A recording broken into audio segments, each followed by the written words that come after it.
Punjabi radio USA ਸੁਣ ਰਹੇ ਸਾਰੇ ਹੀ ਮਾਣਯੋਗ ਅਤੇ ਸਤਿਕਾਰਤ ਸਰੋਤਿਆਂ ਨੂੰ ਪਿਆਰ ਸਤਿਕਾਰ ਸਹਿਤ ਨਿੱਘੀ ਜਿਹੀ ਸਤਿ ਸ੍ਰੀ ਅਕਾਲ ਸਭ ਨੂੰ ਜੀ ਨੂੰ ਆਖਦੇ ਹਾਂ। ਸੋ ਤੇ ਪ੍ਰੋਗਰਾਮ ਲੈ ਕੇ ਹਾਜ਼ਰ ਹੋ ਚੁੱਕੇ ਹਾਂ ਇਸ ਟਾਈਮ ਸ਼ਨੀਚਰਵਾਰ ਦਾ ਅਪਡੇਟ ਅਮਰੀਕਾ ਪ੍ਰੋਗਰਾਮ, ਜਿਸ ਦੇ ਵਿੱਚ ਅੱਜ ਸ਼ਨੀਚਰਵਾਰ ਨੂੰ ਇਮੀਗ੍ਰੇਸ਼ਨ ਦੀਆਂ ਗੱਲਾਂ ਬਾਤਾਂ ਆਪਾਂ ਕਰਦੇ ਹਾਂ। US ਇਮੀਗ੍ਰੇਸ਼ਨ ਦੀ ਗੱਲਬਾਤ ਕਰਨ ਦੇ ਲਈ ਆਪਣੇ ਨਾਲ US ਇਮੀਗ੍ਰੇਸ਼ਨ ਦੇ ਅਟਰਨੀ ਜੇ ਟਿਰਕੀਆਣਾ ਜੀ ਜੁੜ ਚੁੱਕੇ ਨੇ। ਅਟਰਨੀ ਟਿਰਕੀਆਣਾ ਜੀ, ਜੀ ਆਇਆਂ ਨੂੰ ਸਵਾਗਤ ਹੈ। ਸਤਿ ਸ਼੍ਰੀ ਅਕਾਲ ਜੀ। ਸਤਿ ਸ਼੍ਰੀ ਅਕਾਲ ਜੀ ਸਾਰਿਆਂ ਨੂੰ। ਜੀ, ਸਾਡੇ ਅੱਜ ਦੇ ਪ੍ਰੋਗਰਾਮ ਦੇ ਸਪਾਂਸਰ ਹਨ ਖਾਲਸਾ ਇੰਸ਼ੋਰੈਂਸ ਏਜੰਸੀ, ਜਿਨ੍ਹਾਂ ਦੇ ਕੋਲੋਂ ਤੁਸੀਂ ਹਰ ਇੱਕ ਤਰੀਕੇ ਦੀ ਇੰਸ਼ੋਰੈਂਸ ਕਰਵਾ ਸਕਦੇ ਹੋ। ਇੰਸ਼ੋਰੈਂਸ ਬਾਰੇ ਪਤਾ ਕਰਨ ਲਈ ਕਾਲ ਕਰ ਸਕਦੇ ਹੋ ਨੰਬਰ 408-272-2500 4082722500। ਜੇਕਰ ਤੁਸੀਂ 65 ਸਾਲ ਦੇ ਹੋ ਚੁੱਕੇ ਹੋ ਜਾਂ ਹੋਣ ਵਾਲੇ ਹੋ, ਮੈਡੀਕੇਅਰ ਦੇ ਲਈ ਅਪਲਾਈ ਕਰਨਾ ਹੈ ਜਾਂ ਚੱਲ ਰਹੇ ਮੈਡੀਕਲ ਦੇ ਪਲਾਨਸ ਦੇ ਵਿੱਚ ਤੁਸੀਂ ਤਬਦੀਲੀਆਂ ਕਰਾਉਣਾ ਚਾਹੁੰਦੇ ਹੋ, ਤਾਂ ਅੱਜ ਹੀ ਸੰਪਰਕ ਕਰੋ 408-272-2500। ਪੂਰੇ ਅਮਰੀਕਾ ਭਰ ਦੇ ਵਿੱਚ ਮੈਡੀਕੇਅਰ ਦੇ ਲਈ ਤੁਸੀਂ ਇਹਨਾਂ ਦੇ ਥਰੂ ਅਪਲਾਈ ਕਰ ਸਕਦੇ ਹੋ। ਜੇਕਰ US ਇਮੀਗ੍ਰੇਸ਼ਨ ਦਾ ਹੋਵੇ ਕਿਸੇ ਵੀ ਤਰੀਕੇ ਦਾ ਕੰਮ, ਕਾਲ ਅਟਰਨੀ ਜੇ ਟਿਰਕੀਆਣਾ 415-909-0503। Manjeet Singh, Narendra Kaur Kular, Avtar Singh, Manzil Clovis, Satnam Singh, Amarjit Singh Dosanjh, Sunny Parewal Yuba City, Paramjit Singh Deol Fresno, Lakhvir Singh Samra Texas, Jarnail Singh Johal, Harnek Singh Pabla Renton Washington, Onkar Singh Fresno, Sarabjit Singh Rendon gas and food Elko Nevada, Karamvir Singh Turlock, Harjit Singh Lathrop Antelope truck stop Burns Wyoming, Gurpal Singh Gill Sacramento, Sewak Singh Hollister, Binder Dhaliwal, Major Singh Sidhu, Gurmel Singh Lidder, Dharam Singh, Kuldeep Singh Sangha Bakersfield ਤੇ ਜਸਪਾਲ ਸਿੰਘ ਯੂਬਾ ਸਿਟੀ। ਇਹਨਾਂ ਸਾਰਿਆਂ ਦਾ ਧੰਨਵਾਦ। ਜੇਕਰ ਤੁਸੀਂ ਜਾਂ ਕੋਈ ਹੋਰ ਕਾਰੋਬਾਰ ਵੀ ਇਸ ਪ੍ਰੋਗਰਾਮ ਨੂੰ ਸਪਾਂਸਰ ਕਰਨਾ ਚਾਹੁੰਦੇ ਹੋ, ਸੰਪਰਕ ਕਰ ਸਕਦੇ ਹੋ ਨੰਬਰ 408-722-7698 ਦੇ ਉੱਤੇ। ਗੱਲਬਾਤ ਸ਼ੁਰੂ ਕਰਨ ਤੋਂ ਪਹਿਲਾਂ ਸਰੋਤਿਆਂ ਨੂੰ ਦੱਸ ਜਾਈਏ, ਜਿਵੇਂ ਆਪ ਸਭ ਜਾਣਦੇ ਹਾਂ ਵੀ ਛੁੱਟੀਆਂ ਦੇ ਦਿਨ ਨੇ, ਸੋ ਅੱਜ ਅਸੀਂ ਕਾਲਸ ਜਿਹੜੀਆਂ ਤੁਹਾਡੀਆਂ ਨਹੀਂ ਲੈ ਸਕਾਂਗੇ। ਹੁਣ ਚੜ੍ਹਦੇ ਸਾਲ ਦੇ ਵਿੱਚ, ਅਗਲੇ ਸਾਲ ਦੇ ਵਿੱਚ ਕਾਲਸ ਦਾ ਸਿਲਸਿਲਾ ਮੁੜ ਦੁਬਾਰਾ ਜਿਹੜਾ ਸ਼ੁਰੂ ਕਰਾਂਗੇ। ਵੀਕਐਂਡ ਆ, ਕ੍ਰਿਸਮਸ ਡੇਜ਼ ਜਿਹੜੇ ਆ, ਛੁੱਟੀਆਂ ਆ, ਸੋ ਪਰਿਵਾਰ ਦੇ ਨਾਲ ਸਮਾਂ ਸਾਰੇ ਜਾਣੇ ਬਤੀਤ ਕਰਨਾ ਚਾਹੁੰਦੇ, ਸੋ ਤੁਸੀਂ ਵੀ ਵਧੀਆ ਢੰਗ ਦੇ ਨਾਲ ਪਰਿਵਾਰ ਨਾਲ ਸਮਾਂ ਬਤੀਤ ਕਰੋ। ਪਰ ਤੁਹਾਡੇ ਲਈ ਫਿਰ ਵੀ ਅਸੀਂ ਇਨਫੋਰਮੇਸ਼ਨ, ਗੱਲਬਾਤ ਜਿਹੜੀ ਉਹ ਲੈ ਕੇ ਹਾਜ਼ਰ ਹੋਏ ਹਾਂ। ਸੋ ਅਟਰਨੀ ਟਿਰਕੀਆਣਾ ਜੀ, ਅੱਜ ਕਿਹੜੇ ਜਿਹੜੇ ਮੁੱਦੇ ਦੇ ਉੱਤੇ, ਕਿਹੜੇ ਟੌਪਿਕ ਦੇ ਉੱਤੇ ਆਪਾਂ ਗੱਲਬਾਤ ਕਰਾਂਗੇ ਜੀ? ਅੱਜ ਇਹ ਦੋ ਕੁ ਖਬਰਾਂ ਸਾਡੇ ਕੋਲ, ਤੇ ਫਿਰ ਆਪਣਾ ਅਸਾਲਮ ਬਾਰੇ ਥੋੜੀ ਜਿਹੀ ਜਿਹੜੀ ਇਨਫੋਰਮੇਸ਼ਨ ਆ ਉਹ ਦੇਵਾਂਗੇ ਜੀ। So Department of Homeland Security public charge rule ਲੈ ਕੇ ਆ ਰਹੀ ਹੈ 23 ਦਸੰਬਰ ਤੋਂ, ਉਸ ਦੇ ਉੱਤੇ ਗੱਲ ਆਪਾਂ ਕਰਦੇ ਹਾਂ। ਪਰ ਉਸ ਤੋਂ ਪਹਿਲਾਂ ਆਪਾਂ ਅਟਰਨੀ ਟਿਰਕੀਆਣਾ ਜੀ ਦੇਖੀਏ, ਬਾਰਡਰ ਦਾ ਕ੍ਰਾਈਸਿਸ, ਇਹ ਰੌਲਾ ਆਪਾਂ ਚਿਰ ਤੋਂ ਜਿਹੜਾ ਸੁਣਦੇ ਆ ਰਹੇ ਹਾਂ। ਇੱਥੇ ਪਿੱਛੇ ਜੇ ਸੂਬਿਆਂ ਨੇ ਕੰਟੇਨਰਾਂ ਦੇ ਨਾਲ ਬਾਰਡਰ ਜਿਹੜਾ ਉਹ ਬਣਾਤਾ। ਗ੍ਰੈਗ ਐਬਟ ਪਿਛਲੇ ਦਿਨਾਂ 'ਚ ਕਹਿ ਰਹੇ ਸੀਗੇ ਵੀ ਬਾਈਡਨ ਸਰਕਾਰ ਕੁਛ ਕਰੇ ਨਾ ਕਰੇ, ਅਸੀਂ ਤਾਂ ਹੁਣ ਕਾਰਟਲਸ ਦੇ ਪਿੱਛੇ ਜਿਹੜਾ ਉਹ ਜਾਣਾ ਆ, ਇਸ ਨੂੰ ਅਸੀਂ ਆਪ ਜਿਹੜਾ ਉਹ ਨਜਿੱਠਣਾ ਆ। ਸੋ ਇਹ ਪੋਲੀਟੀਕਲੀ ਫੇਰ ਚਾਰਜ ਹੋ ਰਿਹਾ ਮੁੱਦਾ ਦੁਬਾਰਾ, ਪੋਲੀਟੀਕਲੀ ਚਾਰਜ ਹੋ ਰਿਹਾ। ਹੁਣ ਜਿੱਦਾਂ ਜਿਹੜੀ ਤਾਂ ਰਿਫਾਰਮ ਵਾਲੀ ਗੱਲ ਸੀਗੀ, ਇਮੀਗ੍ਰੇਸ਼ਨ ਰਿਫਾਰਮ ਵਾਲੀ, ਉਹ ਤਾਂ ਡੈਡ ਹੁਣ, ਕਿਉਂਕਿ ਕਾਂਗਰਸ ਹੁਣ ਤਾਂ ਸੈਸ਼ਨ ਵੀ ਇਹਨਾਂ ਦੇ ਖਤਮ ਹੋ ਗਏ। ਤੇ ਹੁਣ ਜਿਹੜਾ ਮੁੱਦਾ ਉਹ ਇਹੀ ਹੈ ਕਿ ਰੋਕਣਾ ਕਿੱਦਾਂ ਇਹਨਾਂ ਨੂੰ, ਲੋਕੀ ਬਹੁਤ ਆ ਗਏ ਆ। ਸੋ ਦੇਖਦੇ ਹੁਣ ਇਮੀਗ੍ਰੇਸ਼ਨ ਦਾ ਇਲੈਕਸ਼ਨ ਟਾਈਮ ਦੇ ਵਿੱਚ ਕਿਹੜੀ ਡਾਇਰੈਕਸ਼ਨ ਲੈਂਦਾ ਮੁੱਦਾ ਜੀ। ਤੇ ਬੀਤੇ ਦਿਨਾਂ 'ਚ ਮੈਂ ਦੇਖ ਰਿਹਾ ਸੀਗਾ ਵੀ ਯੂਨਾਈਟਿਡ ਫਾਰਮ ਵਰਕਰਸ ਦਾ ਕੰਮ ਕਰਨ ਵਾਲੇ ਜਿਹੜੇ ਖੇਤੀਬਾੜੀ ਦੇ ਵਿੱਚ ਹੈਗੇ ਆ, ਜਿਹੜੇ ਅਨਡਾਕੂਮੈਂਟਡ ਆ ਬੇਸਿਕਲੀ, ਉਹ ਪਹੁੰਚੇ ਹੋਏ ਆ ਵਾਸ਼ਿੰਗਟਨ DC 'ਚ। ਕੁਛ ਸੈਨੇਟਰਸ ਵੀ ਮਿਲ ਰਹੇ ਆ ਉਹਨਾਂ ਦੇ ਨਾਲ। ਉਹ ਵੀ ਚਾਹੁੰਦੇ ਆ ਵੀ ਜਿਹੜੇ ਫਾਰਮ ਬਿੱਲ ਵਾਲੀ ਜਿਹੜੀ ਸ਼ੁਰੂਆਤ 'ਚ ਬਾਈਡਨ ਪ੍ਰਸ਼ਾਸਨ ਨੇ ਗੱਲ ਕੀਤੀ ਸੀਗੀ ਵੀ ਉਧਰ ਨੂੰ ਗੱਲ ਤੁਰੇ। ਤੁਹਾਨੂੰ ਲੱਗਦਾ ਵੀ ਕੋਈ ਉਸ ਦੇ ਵਿੱਚ ਵਜਨ ਪੈ ਸਕੂਗਾ, ਕੁਛ ਗੱਲ ਬਣ ਸਕੂਗੀ, ਜਾਂ ਇਹ ਬਸ ਪੋਲੀਟੀਕਲ ਬਾਲ ਦੇ ਵਾਂਗੂ ਹੀ ਰਹੂਗਾ? ਪੋਲੀਟੀਕਲ ਦੇ ਵਾਂਗੇ ਰਹਿਣਾ ਭਾਜੀ, ਮੈਨੂੰ ਨਹੀਂ ਲੱਗਦਾ ਕੋਈ ਵੀ ਉਮੀਦ ਕੀਤੀ ਜਾ ਸਕਦੀ ਇਹਨਾਂ ਕੋਲ। ਉੱਦਾਂ ਹੈ ਕਿ ਬਾਈਡਨ ਹੋਣਾ ਨੇ ਇਹ ਹੈ ਕਿ ਆਪਣੇ ਲੈਵਲ ਤੇ ਜਿੰਨਾ ਕਰ ਸਕਦੇ ਸੀ ਕੀਤਾ ਵੀ ਇਹਨਾਂ ਨੇ, ਤੇ ਆਪਣੇ ਵੱਲੋਂ ਤਾਂ ਇਹਨਾਂ ਨੇ ਇਮੀਗ੍ਰੇਸ਼ਨ ਰਿਫਾਰਮ ਵਗੈਰਾ ਵੀ ਕੁਛ ਕੀਤਾ ਸੀਗਾ। ਪਰ ਏਦਾਂ ਹੈ ਕਿ ਬਿਨਾਂ ਸਹਿਮਤੀ ਦੇ ਉਹਨਾਂ ਦੇ ਮੈਜੋਰਟੀ ਵੋਟ ਤੋਂ ਬਿਨਾਂ ਕੁਛ ਨਹੀਂ ਹੋ ਸਕਦਾ। ਸੋ ਆਪਣੇ ਵੱਲੋਂ ਉਹਨਾਂ ਨੇ ਜ਼ਰੂਰ ਕੀਤਾ, ਤੇ ਜਦੋਂ ਨਹੀਂ ਕਰ ਪਾਏ ਉਹਨਾਂ ਨੇ ਛੋਟੀਆਂ ਮੋਟੀਆਂ ਚੇਂਜਸ, ਜਿਹੜੇ ਕਈ ਡਿਸੀਜਨ ਵੀ ਆਪਾਂ ਜਿਹੜੇ ਡਿਸਕਸ ਕੀਤੇ ਕਿ ਵਾਪਸ ਲੈ ਕੇ ਉਹਨਾਂ ਨੇ ਰਿਵਰਸ ਕਰਕੇ, ਕੋਰਨਾਡੋ ਦਾ ਜਿੱਦਾਂ ਆਪਾਂ ਹੁਣੇ ਕੇਸ ਕੀਤਾ ਸੀਗਾ ਪਹਿਲਾਂ ਹੀ ਡਿਸਕਸ ਜੀ, ਤੇ ਕਾਫੀ ਸਾਰੇ ਕੇਸ ਜਿਹੜੇ ਉਹਨੇ ਕੈਸਟਰੋਟਮ ਵਗੈਰਾ ਜਿਹੜੇ ਅਟਰਨੀ ਜਨਰਲ ਨੇ ਰਿਵਰਸ ਕਰਤੇ ਸੀਗੇ। ਸੋ ਕਾਫੀ ਕਹਿ ਲਓ ਕਿ ਇੱਕ ਤਰ੍ਹਾਂ ਦਾ ਪੋਜ਼ੀਟਿਵ ਗਵਰਨਮੈਂਟ ਹੀ ਸੀਗੀ, ਇਮੀਗ੍ਰੈਂਟਸ ਦੇ ਫਾਇਦੇ ਦੀ ਗੱਲ ਕਰਦੀ ਸੀਗੀ। ਪਰ ਜਿੱਦਾਂ ਦੇ ਸਾਨੂੰ ਹੁਣ ਰਿਫਾਰਮ ਚਾਹੀਦੇ, ਜਿਹੜੇ ਬੰਦੇ ਪੁਰਾਣੇ ਟੰਗੇ ਹੋਏ ਆ ਜਾਂ ਕਿਸਾਨ ਵਾਲੇ ਆ, ਖੇਤੀਬਾੜੀ ਵਾਲੇ ਆ, ਉਹ ਫਿਰ ਵੱਡੇ ਲੈਵਲ ਦੀਆਂ ਥੋੜ੍ਹੀਆਂ ਚੀਜ਼ਾਂ ਹੋ ਜਾਂਦੀਆਂ। ਉਹ ਚਮਤਕਾਰੀ ਕੋਈ ਹੋਊਗਾ ਜਾਂ ਮੈਜੋਰਟੀ 'ਚ ਜੇ ਕੋਈ ਜਿੱਤੂਗਾ ਫੇਰ ਹੀ ਗੱਲ ਆ। ਈਵਨ ਆਪਣੇ ਜਿਹੜੀ ਆਹੀ ਹੁਣ ਇਲੈਕਸ਼ਨ ਜਿਹੜੀ ਆਈ ਸੀਗੀ, ਤਾਂ ਆਪਣੇ ਕਹਿੰਦੇ ਸੀਗੇ ਕਿ ਸ਼ਾਇਦ ਰਿਪਬਲਿਕਨਾਂ ਨੇ ਕਲੀਨ ਸਵੀਪ ਕਰ ਲੈਣੀ ਆ। ਪਰ ਤੁਸੀਂ ਦੇਖਿਆ ਹੋਣਾ ਕਿ ਕਿੰਨੀ ਕਲੋਜ਼ ਜਿਹੜੀ ਆਪਣੀ ਡੈਮੋਕ੍ਰੈਟਸ ਤੇ ਰਿਪਬਲਿਕਨਸ ਦੀ ਕਿੰਨੀ ਜ਼ਿਆਦਾ ਕਲੋਜ਼ ਜਿਹੜੀ ਸੀਗੀ ਫਾਈਟ ਜਿਹੜੀ ਚੱਲੀ ਸੀਗੀ।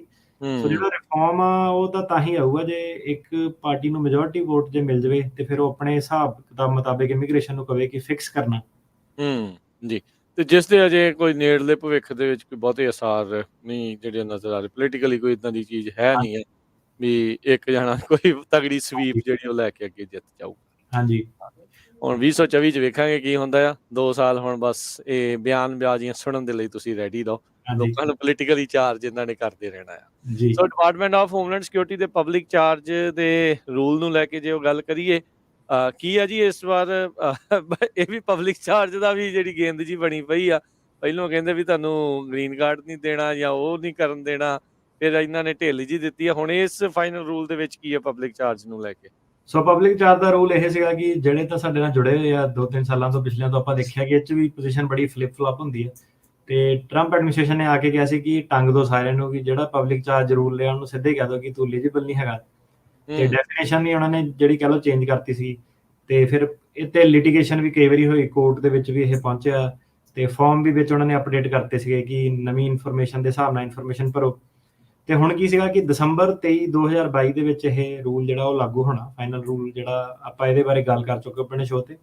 ਤਾਂ ਹੁਣ ਆਪਾਂ ਸਿੱਧੇ ਗੱਲ ਕਰਾਂਗੇ ਕਿ ਰੂਲ ਹੈ ਕੀ ਆ ਜੀ। ਦਸੰਬਰ 23 2022 ਤੋਂ ਬਾਅਦ ਜਿਹੜੇ ਪਹਿਲਾਂ ਤਾਂ ਜਿਹਨਾਂ ਨੇ ਜਿਹੜੀ ਕਿ ਕੱਲ ਨੂੰ ਆ, ਸੋ ਜਿਹੜੇ ਆਪਣੇ 485 ਜਿਹੜੀ ਐਪਲੀਕੇਸ਼ਨ ਆ ਗ੍ਰੀਨ ਕਾਰਡ ਐਪਲੀਕੇਸ਼ਨ ਜਿਹਨਾਂ ਦੀ ਵੀ ਭਰ ਰਹੇ ਆ ਪੈਰਾਲੀਗਲ ਭਰਾ ਭੈਣ ਕੋਈ ਜੇ ਸੁਣ ਰਿਹਾ ਤਾਂ ਉਹ ਲਈ ਐਪਲੀਕੇਸ਼ਨ ਤੁਹਾਡੀ ਰਿਜੈਕਟ ਕਰ ਦੇਣੀ। ਸੋ ਸਭ ਤੋਂ ਪਹਿਲੀ ਗੱਲ ਇਹ ਹੈ ਕਿ ਤੁਹਾਨੂੰ ਹੁਣ ਗ੍ਰੀਨ ਕਾਰਡ ਦੀ ਆਪਣੀ ਜਿਹੜੀ ਐਪਲੀਕੇਸ਼ਨ ਆ ਉਹ ਚੇਂਜ ਕਰਨੀਆਂ ਪੈਣੀਆਂ। ਨਵੇਂ ਵਾਲੇ ਫਾਰਮ ਜਿਹੜੀ ਉਹਨਾਂ ਦੀ ਐਡੀਸ਼ਨ ਆ ਉਹਦੇ ਹਿਸਾਬ ਨਾਲ ਤੁਹਾਨੂੰ ਜਿਹੜਾ ਫਾਈਲ ਕਰਨਾ ਪੈਣਾ। ਇਹਦੇ ਵਿੱਚ ਉਹਨਾਂ ਨੇ ਪਬਲਿਕ ਚਾਰਜ ਵਾਲੇ ਫਿਰ ਜਿਹੜੀ ਇਨਫੋਰਮੇਸ਼ਨ ਸੀਗੀ ਦੁਬਾਰਾ ਮੰਗੀ ਹੈ। ਸੋ ਜਿਹੜਾ ਫਾਈਨਲ ਰੂਲ ਆ ਮੇਰੇ ਹਿਸਾਬ ਨਾਲ ਵਧੀਆ ਰੂਲ ਆ। ਇਹ ਕਲੈਰੀਫਿਕੇਸ਼ਨ ਦਿੰਦਾ ਕਿ ਜਿਹੜਾ ਡਿਪਾਰਟਮੈਂਟ ਆਫ ਹੋਮਲੈਂਡ ਸਿਕਿਉਰਿਟੀ ਉਹ ਕਿਹੜੇ ਹਿਸਾਬ ਨਾਲ ਪਬਲਿਕ ਚਾਰਜ ਦਾ ਰੂਲ ਜਿਹੜਾ ਅਪਲਾਈ ਕਰੂਗਾ। ਸੋ ਪਬਲਿਕ ਚਾਰਜ ਹੈ ਕੀ? ਪਬਲਿਕ ਚਾਰਜ, ਪਬਲਿਕ ਦਾ ਮਤਲਬ ਹੁੰਦਾ ਲੋਕਾਂ ਦਾ ਪੈਸਾ। ਚਾਰਜ ਦਾ ਮਤਲਬ ਕਿ ਤੁਸੀਂ ਖਰਚਾ ਕਰਾ ਰਹੇ ਪਬਲਿਕ ਦੇ ਪੈਸੇ ਦਾ, ਸਰਕਾਰੀ ਟੈਕਸ ਪੇਅਰ ਮਨੀ ਦਾ ਤੁਸੀਂ ਖਰਚਾ ਕਰਾ ਰਹੇ। ਸੋ ਉਹਨਾਂ ਨੂੰ ਕਾਈਂਡ ਆਫ ਉਹ ਵਾਲੇ ਇਮੀਗ੍ਰੈਂਟ ਚਾਹੀਦੇ ਜਿਹੜੇ ਆ ਕੇ ਦੇਸ਼ ਦੇ ਵਿੱਚ ਐਡ ਕਰਨ, ਨਾ ਕਿ ਆ ਕੇ ਇੱਥੇ ਬੈਨੀਫਿਟ ਲੈਣ ਜਾਂ ਪਬਲਿਕ ਤੇ ਬਰਡਨ ਬਣਨ। ਇਹ ਇਹਨਾਂ ਦੀ ਫਾਈਟ ਜਿਹੜੀ ਹਮੇਸ਼ਾ ਰਹੀ ਹੈ। ਈਵਨ ਜਿਹਨਾਂ ਦੇ ਆਪਣੇ ਸਿਟੀਜ਼ਨ ਵਗੈਰਾ ਉਹਨਾਂ ਦੇ ਲਈ ਵੀ ਫਾਈਟ ਰਹਿੰਦੀ ਹੈ ਕਿ ਇੱਕ ਸਕੂਲ ਆਫ ਥਾਟ ਹੈਗਾ ਕਿ ਜਿਹੜੀ ਸਟੇਟ ਆ ਉਹ ਵੈਲਫੇਅਰ ਤੇ ਐਕਸਪੈਂਸਿਵ ਸਟੇਟ ਹੋਣੀ ਚਾਹੀਦੀ, ਸੋਸ਼ਲਿਸਟ ਮਾਡਲ ਹੋਣਾ ਚਾਹੀਦਾ ਕਿ ਲੋਕਾਂ ਨੂੰ ਫ੍ਰੀ ਸਭ ਕੁਝ ਮਿਲੇ। ਤੇ ਇੱਕ ਜਿਹੜਾ ਸਕੂਲ ਆਫ ਥਾਟ ਉਹ ਹੈਗਾ ਕਿ ਇੱਥੇ ਸਾਰੇ ਕੰਮ ਕਰਨ ਆਉਂਦੇ ਆ ਕਿ ਜਿਹੜੇ ਫ੍ਰੀ ਭਾਲਦੇ ਆ ਉਹਨਾਂ ਤੋਂ ਮੈਂ ਨਫ਼ਰਤ ਕਰਦਾ ਤੇ ਮੈਂ ਉਹ ਵਾਲੀ ਪਾਰਟੀ ਜਾਂ ਉਹ ਵਾਲੇ ਏਜੰਡੇ ਨੂੰ ਵੋਟ ਨਹੀਂ ਕਰਨਾ। ਸੋ ਇਹ ਦੋ ਜਿਹੜੇ ਜਿੱਦਾਂ ਕਿ ਗਨ ਐਂਟੀ ਗਨ ਵਾਲਾ, ਅਬੋਰਸ਼ਨ ਐਂਟੀ ਅਬੋਰਸ਼ਨ ਵਾਲਾ, ਤੇ ਇਹ ਵੀ ਜਿਹੜੇ ਪਬਲਿਕ ਚਾਰਜ ਦੇ ਰੂਲ ਆ ਇੱਥੇ ਵੀ ਜਿਹੜਾ ਡਿਬੇਟ ਆ ਇੱਕ ਆਈਡੀਓਲੋਜੀਕਲ ਡਿਬੇਟ ਜਿਹੜਾ ਬਣਿਆ ਹੋਇਆ। ਹੁਣ ਕੀ ਸੀਗਾ ਕਿ ਆਬਵੀਅਸਲੀ ਜਿਹੜੇ ਡੈਮੋਕ੍ਰੇਟਸ ਆ ਉਹ ਜ਼ਿਆਦਾ ਇਮੀਗ੍ਰੇਸ਼ਨ ਚਾਹੁੰਦੇ ਆ ਤੇ ਜਿਹੜਾ ਪਬਲਿਕ ਚਾਰਜ ਵਾਲਾ ਰੂਲ ਆ ਉਹ ਇਮੀਗ੍ਰੈਂਟਾਂ ਦੇ ਰਾਹ 'ਚ ਰੁਕਾਵਟ ਆ ਕਿਉਂਕਿ ਉਹ ਕਹਿੰਦੇ ਕਿ ਜਿਹੜਾ ਬੰਦਾ ਆਪਣੇ ਆਪ ਨੂੰ ਅਫੋਰਡ ਨਹੀਂ ਕਰ ਸਕਦਾ ਉਹਨੂੰ ਇੱਥੇ ਦਾ ਗ੍ਰੀਨ ਕਾਰਡ ਜਾਂ ਇੱਥੇ ਦੀ ਫੈਸਿਲਿਟੀਜ਼ ਨਹੀਂ ਦੇਣੀਆਂ ਚਾਹੀਦੀਆਂ।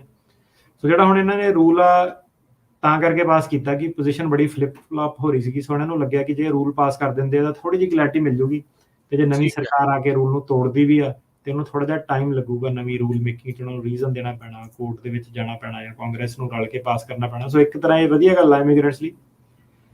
ਪਰ ਇਹ ਰੂਲ ਹੈ ਕੀ ਆ, ਇਹਦੇ ਵਿੱਚ ਸਰਕਾਰ ਇਹ ਕਹਿੰਦੀ ਹੈ ਕਿ ਆਪਾਂ ਜਿਹੜਾ ਬੰਦਾ ਆ ਰਿਹਾ ਆਪਾਂ ਉਹਦੀ ਉਮਰ ਦੇਖਣੀ ਕਿ ਉਮਰ ਕਿੰਨੀ ਆ। ਜੇ ਤਾਂ ਯੰਗ ਆ ਮਤਲਬ ਕਿ ਫਿਰ ਉਹ 'ਚ ਪੋਟੈਂਸ਼ੀਅਲ ਆ ਕੰਮ ਕਰਨ ਦਾ ਜ਼ਿਆਦਾ। ਜੇ ਆਲਰੇਡੀ ਬਜ਼ੁਰਗ ਆ ਰਿਹਾ 60 ਸਾਲ ਦਾ 70 ਸਾਲ ਦਾ ਤਾਂ ਕਾਈਂਡ ਆਫ ਇੱਕ ਬਰਡਨ ਆ। ਮੈਂ ਨਹੀਂ ਕਹਿ ਰਿਹਾ ਕਿ ਬਰਡਨ ਹੈਗਾ, ਮੈਂ ਤੁਹਾਨੂੰ ਇਹ ਪੜ੍ਹ ਕੇ ਦੱਸ ਰਿਹਾ ਹੈਗਾ ਕੀ ਹੈ ਕਿ ਉਹ ਕਹਿੰਦੇ ਕਿ ਕਿਹੜੀਆਂ ਚੀਜ਼ਾਂ ਦੇਖਣੀ, ਬੰਦੇ ਦੀ ਹੈਲਥ ਦੇਖਣੀ ਹੈ ਕਿ ਹੈਲਦੀ ਬੰਦਾ ਕਿ ਬਿਮਾਰੀ ਲੱਗੀ ਹੋਈ ਹੈ ਉਹਨੂੰ, ਕੋਈ ਫੈਮਿਲੀ ਦਾ ਸਟੇਟਸ ਕੀ ਹੈ ਕਿ ਕੰਮਕਾਰ ਵਾਲੇ ਬਿਜ਼ਨਸ ਵਾਲੇ ਬੰਦੇ ਆ, ਕਾਰੋਬਾਰੀ ਬੰਦੇ ਆ ਕਿ ਕਿੱਦਾਂ, ਕਿ ਬਾਕੀ ਫੈਮਿਲੀ ਦੇ ਵਿੱਚ ਕੀ ਸਟੇਟਸ ਹੈ, ਉਹ ਵੀ ਸਾਰੇ ਫੂਡ ਸਟੈਂਪਾਂ ਲੈਣ ਵਾਲੇ ਆ, ਗਵਰਨਮੈਂਟ ਬੈਨੀਫਿਟ ਲੈਣ ਵਾਲੇ ਆ, ਇਹਨਾਂ ਦੇ ਐਸੈਟਸ ਕਿੰਨੇ ਆ, ਘਰ-ਬਾਰ ਹੈਗਾ ਕਿ ਜਿਹੜੀ ਵੈਲਫੇਅਰ ਹਾਊਸਿੰਗ ਉਹ 'ਚ ਰਹਿੰਦੇ ਆ, ਕੀ ਹਿਸਾਬ ਕਿਤਾਬ, ਰਿਸੋਰਸਿਸ ਕਿੰਨੇ ਇਹਨਾਂ ਕੋਲ, ਪੈਸਾ ਇਹਨਾਂ ਦੀ ਸੇਵਿੰਗ ਕਿੰਨੀ ਆ, ਫਾਈਨੈਂਸ਼ੀਅਲ ਸਟੇਟਸ ਇਹਨਾਂ ਦਾ ਕੀ ਹੈਗਾ। ਇਹਦੇ ਨਾਲ ਉਹ ਕਹਿੰਦੇ ਕਿ ਜਿਹੜੀ ਐਜੂਕੇਸ਼ਨ ਤੇ ਸਕਿੱਲਸ ਜਿਹੜੀਆਂ ਹੈਗੀਆਂ ਉਹ ਆਪਾਂ ਸਾਰੀਆਂ ਦੇਖਣੀਆਂ ਕਿ ਬੇਸਿਕਲੀ ਉਹ ਇਹ ਕਹਿੰਦੇ ਕਿ ਆਪਾਂ ਜਿਹੜਾ ਇਮੀਗ੍ਰੈਂਟ ਆ ਉਹਦੀ ਹਰੇਕ ਚੀਜ਼, age, health, family status, assets, ਜਿਹੜੇ ਐਜੂਕੇਸ਼ਨ ਸਕਿੱਲਸ, ਕੀ ਇਹ ਬੰਦਾ ਆ ਕੇ ਹੁਣ ਜੇ ਕੋਈ ਕੰਮ ਕਰਨ ਵਾਲਾ ਬੰਦਾ ਯੰਗ ਬੰਦਾ ਤਾਂ ਮੋਸਟ ਲਾਈਕਲੀ ਉਹ ਆ ਕੇ ਇੱਥੇ ਕੰਮ ਹੀ ਕਰੂਗਾ, ਰਾਈਟ? ਬਿਲਕੁਲ। ਤੇ ਹੁਣ ਇਹਨੂੰ ਇਹ ਬੜੀ ਬਰੋਡ ਜੀ ਉਹਨਾਂ ਨੇ ਟਰਮ ਦੇ ਦਿੱਤੀ। ਇਹਦੇ ਵਿੱਚ ਸਾਨੂੰ ਪਤਾ ਨਹੀਂ ਕਿ ਹੁਣ ਤੁਸੀਂ ਕਹੋ ਕਿ ਜ਼ਰੂਰੀ ਨਹੀਂ ਕਿ ਜਿਹੜੇ ਬੰਦੇ ਨੇ ਐਜੂਕੇਸ਼ਨ ਲਈ ਹੈ ਕਿ ਉਹ ਹਮੇਸ਼ਾ ਕੰਮ ਹੀ ਕਰਦਾ। ਉਹ ਐਜੂਕੇਸ਼ਨ ਵਾਲਾ ਬੰਦਾ ਵੀ ਵੈਲਫੇਅਰ ਲੈ ਸਕਦਾ ਤੇ ਜਿਹੜਾ ਬੰਦਾ ਜੇ ਕੋਈ ਸਕੂਲ ਐਜੂਕੇਸ਼ਨ ਨਹੀਂ ਹੈਗੀ ਉਹ ਵੀ ਕਾਰੋਬਾਰ ਨੂੰ ਖਿੱਚ ਕੇ ਮਿਲੀਅਨੇਅਰ ਬਣ ਸਕਦਾ, ਰਾਈਟ? ਸੋ ਤੇ ਐਫੀਡੇਵਿਟ ਆਫ ਸਪੋਰਟ ਕਿ ਜਿਹੜਾ ਬੰਦਾ ਤੁਹਾਡਾ ਸਪਾਂਸਰ ਬਣ ਰਿਹਾ ਉਹਦੀ ਕਿੱਦਾਂ ਇਨਕਮ ਆ, ਉਹਦੇ ਕਿੰਨੇ ਡਿਪੈਂਡੈਂਟ ਆ। ਠੀਕ ਹੈ। ਤੇ ਜਿਹੜੀ ਉਹਨਾਂ ਨੇ ਇਹ ਦੇਖਣਾ ਕਿ ਪਹਿਲਾਂ, ਇਸ ਤੋਂ ਪਹਿਲਾਂ ਤੁਸੀਂ supplement social security income SSI ਜਿਹਨੂੰ ਕਹਿੰਦੇ ਆ, ਜਾਂ cash assistance for income maintenance ਜਿਹਨੂੰ ਟੈਨਫ ਰਿਲੀਫ ਕਹਿੰਦੇ ਆ, ਸਟੇਟ, ਟ੍ਰਾਈਬਲ, ਟੈਰੀਟੋਰੀਅਲ ਜਾਂ ਲੋਕਲ ਕੈਸ਼ ਬੈਨੀਫਿਟ ਵਗੈਰਾ ਤਾਂ ਨਹੀਂ ਕੋਈ ਲੈ, ਜਿਹਨੂੰ ਜਨਰਲ ਅਸਿਸਟੈਂਸ ਕਹਿੰਦੇ ਆ। ਲੌਂਗ ਟਰਮ ਹਸਪੀਟਲਾਈਜੇਸ਼ਨ ਤੁਹਾਡੀ ਹੋਈ ਹੋਵੇ ਸਰਕਾਰੀ ਖਰਚੇ ਦੇ ਉੱਤੇ, ਜਿਹੜੇ ਬੈਨੀਫਿਟਸ ਹੈਗੇ ਆ ਕਿ SSI ਇਨਕਮ ਜਿਹੜੀ ਹੋ ਗਈ, ਟੈਨਫ ਹੋ ਗਈ, ਜਨਰਲ ਅਸਿਸਟੈਂਸ ਹੋ ਗਿਆ, ਤੇ ਲੌਂਗ ਟਰਮ ਜਿਹੜੀ ਇੰਸਟੀਟਿਊਸ਼ਨਲਾਈਜ਼ ਕੇਅਰ ਹੈ ਕਿ ਲੰਬੇ ਸਮੇਂ ਲਈ ਤੁਸੀਂ ਵੱਡੀ ਬਿਮਾਰੀ ਲਈ, ਤੁਸੀਂ ਕੈਂਸਰ ਹੋ ਗਿਆ, ਇੱਦਾਂ ਸਰਕਾਰੀ ਖਰਚੇ ਦੇ ਤੁਸੀਂ ਜੇ ਐਡਮਿਟ ਹੋਏ ਆ ਤਾਂ ਲੌਂਗ ਟਰਮ ਜਿਹੜੀ ਇਲਨੈਸ ਆ ਉਹ ਸਾਰੀਆਂ ਤੁਹਾਡੇ ਅਗੇਂਸਟ ਜਿਹੜੀਆਂ ਜਾਊਗੀਆਂ, ਉਹਨੂੰ ਸਾਰੀ ਨੂੰ ਇਹ ਕੰਸੀਡਰ ਕਰੂਗਾ। ਜਿਹੜੀ ਚੀਜ਼ ਉਹ ਕਹਿੰਦੇ ਆਪਾਂ ਨਹੀਂ ਕੰਸੀਡਰ ਕਰਨੀ ਉਹ ਹੈਗੀ ਆ Supplemental Nutrition Assistance Program, SNAP। Public housing ਨੂੰ ਨਹੀਂ ਕੰਸੀਡਰ ਕਰਨਾ, ਸਕੂਲ ਦੇ ਜਿਹੜੇ ਲੰਚ ਪ੍ਰੋਗਰਾਮ ਆ ਉਹਨਾਂ ਨੂੰ ਨਹੀਂ ਕੰਸੀਡਰ ਕਰਨਾ, ਤੇ ਜਿਹੜੇ ਵੀ ਗਵਰਨਮੈਂਟ ਦੇ ਲੌਂਗ ਟਰਮ ਇੰਸਟੀਟਿਊਸ਼ਨਲ ਪ੍ਰੋਗਰਾਮ ਤੋਂ ਇਲਾਵਾ ਜੇ ਹਸਪਤਾਲ ਦੇ ਕੋਈ ਛੋਟੇ ਮੋਟੇ ਤੁਹਾਡੀ ਐਮਰਜੈਂਸੀ ਆ ਉਹਨੂੰ ਨਹੀਂ ਇਹਨਾਂ ਨੇ ਕੰਸੀਡਰ ਕਰਨਾ। ਸੋ ਬਾਕੀ ਜਿਹੜੀਆਂ ਵੀ ਚੀਜ਼ਾਂ ਤੁਸੀਂ ਗਵਰਨਮੈਂਟ ਤੇ ਡਿਪੈਂਡ ਕਰਦੇ ਆ ਉਹ ਸਾਰਾ ਇਹ ਕੰਸੀਡਰ ਹੋਊਗਾ। ਠੀਕ ਹੈ ਜੀ। ਹੁਣ ਪ੍ਰੋਬਲਮ ਇਹ ਹੈ ਕਿ ਇਹ ਰੈਲੀਵੈਂਟ ਕਿੱਦਾਂ ਹੈਗਾ, ਇੱਕ ਤਾਂ ਹੈਗਾ ਜਿਹੜੇ ਫੈਮਿਲੀ ਬੇਸਡ ਵਾਲੇ ਆ ਪੇਰੈਂਟਸ, ਉਹਨੂੰ ਕਈਆਂ ਨੂੰ ਇਹ ਇਫੈਕਟ ਕਰੂਗਾ ਕਿ ਜਿਹੜਾ ਆਪਣਾ ਹੀ ਜਿਹਨਾਂ ਦੇ ਆਪਣੇ ਜਵਾਕ ਹੀ ਉਰੇ ਸਿਟੀਜ਼ਨ ਆ ਉਹੀ ਬੈਨੀਫਿਟ ਲਈ ਜਾਂਦੇ ਆ, ਟੈਕਸ ਨਹੀਂ ਭਰਦੇ ਆ, ਉਹ ਕਹਿੰਦੇ ਹੁਣ ਆਪਣੇ ਘਰਦਿਆਂ ਨੂੰ ਬੁਲਾਉਣਾ। ਸੋ ਮੋਸਟ ਲਾਈਕਲੀ ਉਹਨਾਂ ਦਾ ਕੀ ਆ ਕਿ ਉਹ ਕਹਿੰਦੇ ਤੁਸੀਂ ਆਪ ਨਹੀਂ ਕੰਮ ਕਰਦੇ, ਘਰ ਦੇ ਵੀ ਨਹੀਂ ਤੁਹਾਡੇ ਕੰਮ ਕਰੂਗੇ, ਉਹਨੇ ਤਾਂ ਆਲਰੇਡੀ ਉਮਰ ਹੋ ਗਈ, ਰਾਈਟ? ਦੂਜੇ ਦੇ ਵਿੱਚ ਇਹ ਆਊਗਾ ਕਿ ਜਿਹੜਾ ਘਰ ਵਾਲੀ ਵਾਲੇ ਕੇਸ ਆ ਉਹਦੇ ਵਿੱਚ ਵੀ ਸੇਮ ਸਿਨੈਰੀਓ ਆਊਗਾ। ਤੇ ਜਿਹੜੇ ਆਪਣੇ ਜੇ ਸੈਲਮ ਵਾਲਿਆਂ ਦੀ ਗੱਲ ਕਰੀਏ ਤਾਂ ਕੀ ਹੁੰਦਾ ਕਿ ਸੈਲਮ ਵਾਲਾ ਜਿਹੜਾ ਬੰਦਾ ਵਾ ਉਹ ਆਪਣੇ ਬੈਨੀਫਿਟ ਵਗੈਰਾ ਖੁੱਲ ਕੇ ਲੈ ਸਕਦਾ, ਕੋਈ ਪ੍ਰੋਬਲਮ ਨਹੀਂ, ਸੈਲਮ ਦੇ ਵਿੱਚ ਕੋਈ ਪ੍ਰੋਬਲਮ ਨਹੀਂ ਹੈ। ਸੋ ਸਾਨੂੰ ਇਹ ਸਵਾਲ ਬੜਾ ਆਉਂਦਾ ਕਿ ਮੈਂ ਬੈਨੀਫਿਟ ਲਵਾਂ ਕਿ ਨਾ ਲਵਾਂ।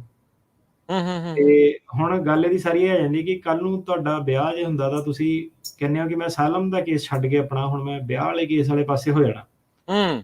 ਸੋ ਉਹਦੇ ਵਿੱਚ ਆਪਾਂ ਕੀ ਦੇਖਣਾ ਕਿ ਜਿਹੜੇ ਬੰਦੇ ਨੇ ਬੈਨੀਫਿਟ ਲਏ ਆ ਉਹਨੂੰ ਵਿਆਹ ਵਾਲੇ ਕੇਸ ਦੇ ਵਿੱਚ ਉਹਨੂੰ ਪ੍ਰੋਬਲਮ ਆ ਜਾਣੀ ਹੈ। ਸੋ ਇਹ ਹੈ ਕਿ ਸਭ ਤੋਂ ਪਹਿਲੀ ਗੱਲ ਤਾਂ ਇਦਾਂ ਕਿ ਯਾਰ ਜਿਹੜਾ ਬੰਦਾ ਕੰਮ ਕਰ ਸਕਦਾ ਕੰਮ ਕਰੋ। ਆਪਾਂ ਵੀ ਸੇਮ ਲਾਈਨਾਂ 'ਚੋਂ ਆਏ ਆ, $7-8 ਪਰ ਆਵਰ ਤੇ ਕੰਮ ਕਰਕੇ ਅੱਗੇ ਨਿਕਲੇ ਆ। ਤਾਂ ਇਦਾਂ ਕਿ ਬੰਦੇ ਨੂੰ ਲੋੜ ਹੈ ਨਹੀਂ ਗੀ, ਹਰੇਕ ਬੰਦੇ ਨੂੰ ਲੈਂਦੇ ਲੋੜ ਨਾਲੋਂ ਜ਼ਿਆਦਾ। ਸੋ ਪਹਿਲੀ ਗੱਲ ਤਾਂ ਇਹ ਹੈ ਕਿ ਮੈਂ ਦੱਸਿਆ ਸੀਗਾ ਕਿ ਲੋਕਾਂ ਦਾ ਆਪਣਾ ਓਪੀਨੀਅਨ ਆ ਕਿ ਕੋਈ ਸੋਚਦਾ ਕਿ ਬੈਨੀਫਿਟ ਹੋਣਾ ਚਾਹੀਦਾ, ਨਹੀਂ ਹੋਣਾ ਚਾਹੀਦਾ। ਆਪਣਾ ਓਪੀਨੀਅਨ ਸਿੱਧੇ ਇਹ ਹੈ ਕਿ ਬਈ ਯਾਰ ਆਪਣਾ ਦੇਸ਼ ਜਦੋਂ ਛੱਡਿਆ ਕੰਮ ਕਰਨ ਨਿਕਲੇ ਤਾਂ ਕੰਮ ਕਰਨ ਆਏ ਆ, ਕੰਮ ਕਰੋ, ਪੈਸੇ ਲਓ, ਫ੍ਰੀ ਵਾਲੇ ਪੈਸੇ ਨਾ ਜਾਓ, ਭਾਵੇਂ ਤੁਹਾਨੂੰ ਬੈਨੀਫਿਟ ਜਿਹੜਾ ਮਿਲਦਾ ਵੀ ਆ। ਤੇ ਸੇਮ ਚੀਜ਼ ਹੈ ਕਿ ਕੱਲ ਨੂੰ ਜੇ ਤੁਹਾਡਾ ਪਲਾਨ ਬਦਲ ਗਿਆ ਕਿ ਨਹੀਂ ਯਾਰ ਮੇਰਾ ਵਿਆਹ ਹੋ ਗਿਆ, ਮੈਂ ਇੱਥੋਂ ਹੁਣ ਪੱਕਾ ਹੋ ਸਕਦਾ, ਫਿਰ ਇਹ ਚੀਜ਼ ਹੈ ਕਿ ਤੁਸੀਂ ਆਪਣਾ ਉਹ ਜਿਹੜੀ ਆਪਸ਼ਨ ਆ ਉਹਨੂੰ ਖਰਾਬ ਕਰ ਸਕਦੇ ਆ। ਸੋ ਇਦਾਂ ਹੈ ਕਿ ਪਬਲਿਕ ਚਾਰਜ ਵਾਲੇ ਜਿਹੜੇ ਬੈਨੀਫਿਟ ਉਹ ਤੋਂ ਦੂਰ ਹੀ ਰਹੋ, ਵਧੀਆ। ਕਿਉਂਕਿ ਇਹ ਹੁਣ ਦਾ ਰੂਲ ਆ, ਕੱਲ ਨੂੰ ਜੇ ਕੋਈ ਦੂਜੀ ਗਵਰਨਮੈਂਟ ਆਉਂਦੀ ਆ ਉਹ ਇਹਨੂੰ ਹੋਰ ਸਟ੍ਰਿਕਟ ਕਰ ਦਿੰਦੀ ਆ, ਠੀਕ ਆ, ਤੇ ਫਿਰ ਤੁਸੀਂ ਉਹਦੇ ਵਿੱਚ ਜਿਹੜਾ ਉਹ ਫਸੋਗੇ ਜਾ ਕੇ, ਮੁੱਲ ਦੇ ਕੇ ਪੂਰੇ ਪੈਸੇ ਦੇ ਕੇ ਉਹ ਲਓ। ਇਹ ਹੁਣ ਤੁਸੀਂ ਦੇਖੋ ਵੀ ਇਹ ਤਾਂ ਹੁਣ 2 ਸਾਲ ਰਹਿ ਗਏ ਇਸ ਪ੍ਰਸ਼ਾਸਨ ਦੇ, ਵਾਰੀ ਤੁਹਾਡੀ ਪਤਾ ਨਹੀਂ ਕਦੋਂ ਆਉਣੀ ਆ ਕੇਸ ਦੀ, ਕਦੋਂ ਮੋਹਰੇ ਜਿਹੜਾ ਉਹ ਜੱਜ ਦੇ ਜਿਹੜਾ ਜਾਊਗਾ ਜਾਂ ਕਦੋਂ ਉਹਨਾਂ ਨੇ ਸੁਣਵਾਈ ਹੋਣੀ, ਉਦੋਂ ਤੱਕ ਕੀ ਪਤਾ ਕਿਹੜਾ ਪ੍ਰਸ਼ਾਸਨ ਹੋਣਾ ਤੇ ਕਿਹੜਾ ਰੂਲ ਹੋਣਾ ਆ। ਨਾਲੇ ਜਿੱਦਾਂ ਤੁਸੀਂ ਕਿਹਾ ਵੀ ਭਾਈ ਜੇ ਕੰਮ ਕਰ ਸਕਦੇ ਆ ਤੇ ਕਰੋ।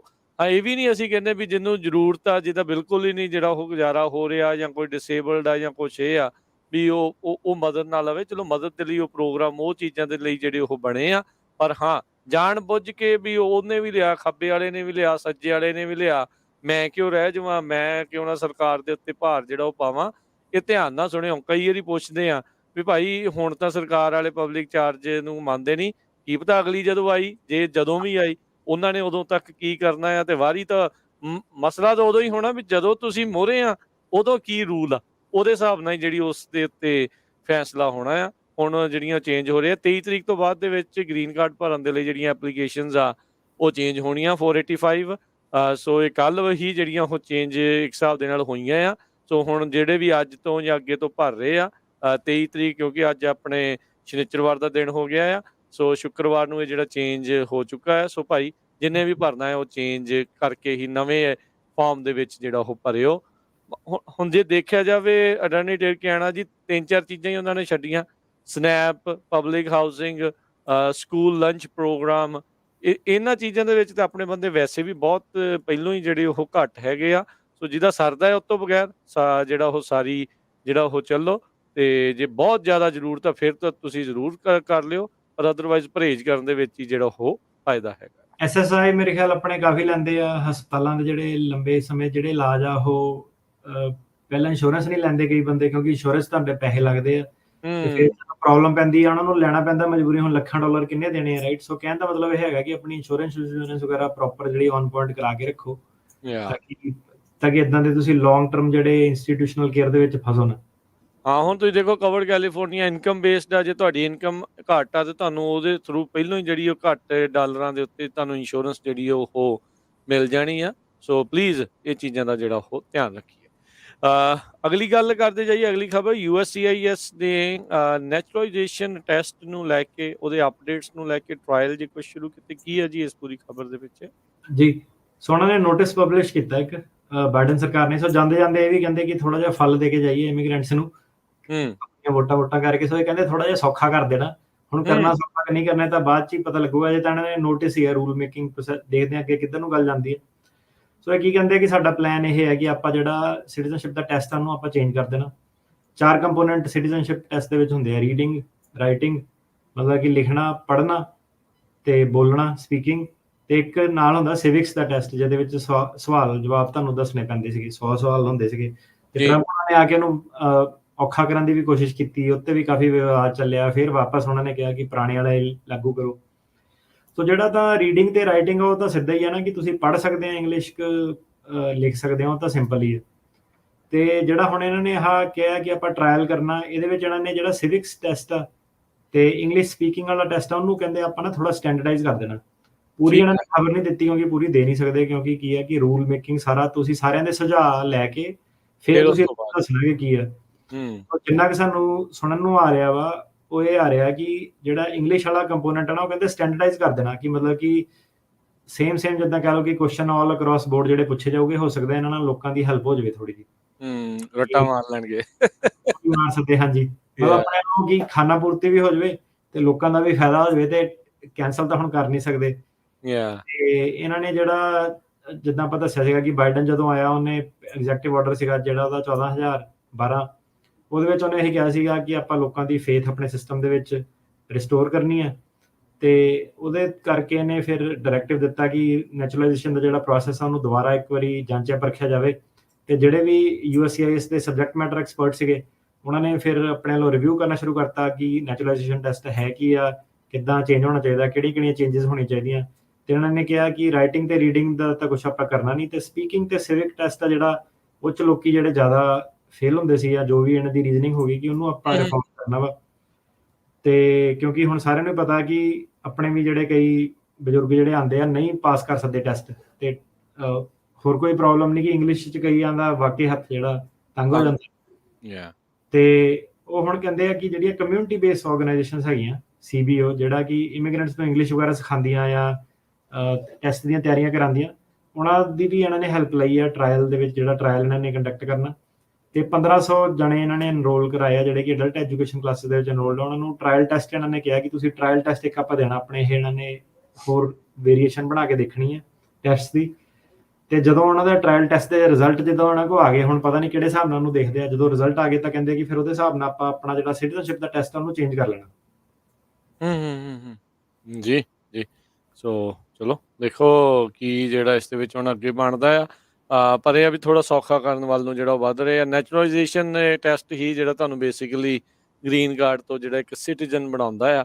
ਇਹ ਥੋੜੀਆਂ ਚੀਜ਼ਾਂ, ਬੈਕਗਰਾਊਂਡ ਚੈੱਕ ਤੇ ਤੁਹਾਡਾ ਕਰੈਕਟਰ ਬੇਸਿਕਲੀ ਕਿੱਦਾਂ ਦਾ ਜਿਹੜਾ ਹੋ ਰਿਹਾ ਆ, ਉਹ ਸਾਰੀਆਂ ਚੀਜ਼ਾਂ ਜਿਹੜੀਆਂ ਉਹ ਦੇਖੀਆਂ ਜਾਂਦੀਆਂ। ਪਰ ਆਹ ਕੰਮ ਜਿਹੜਾ ਇਹ ਸੌਖਾ ਕਰਨ ਵੱਲ ਜਾ ਰਿਹਾ।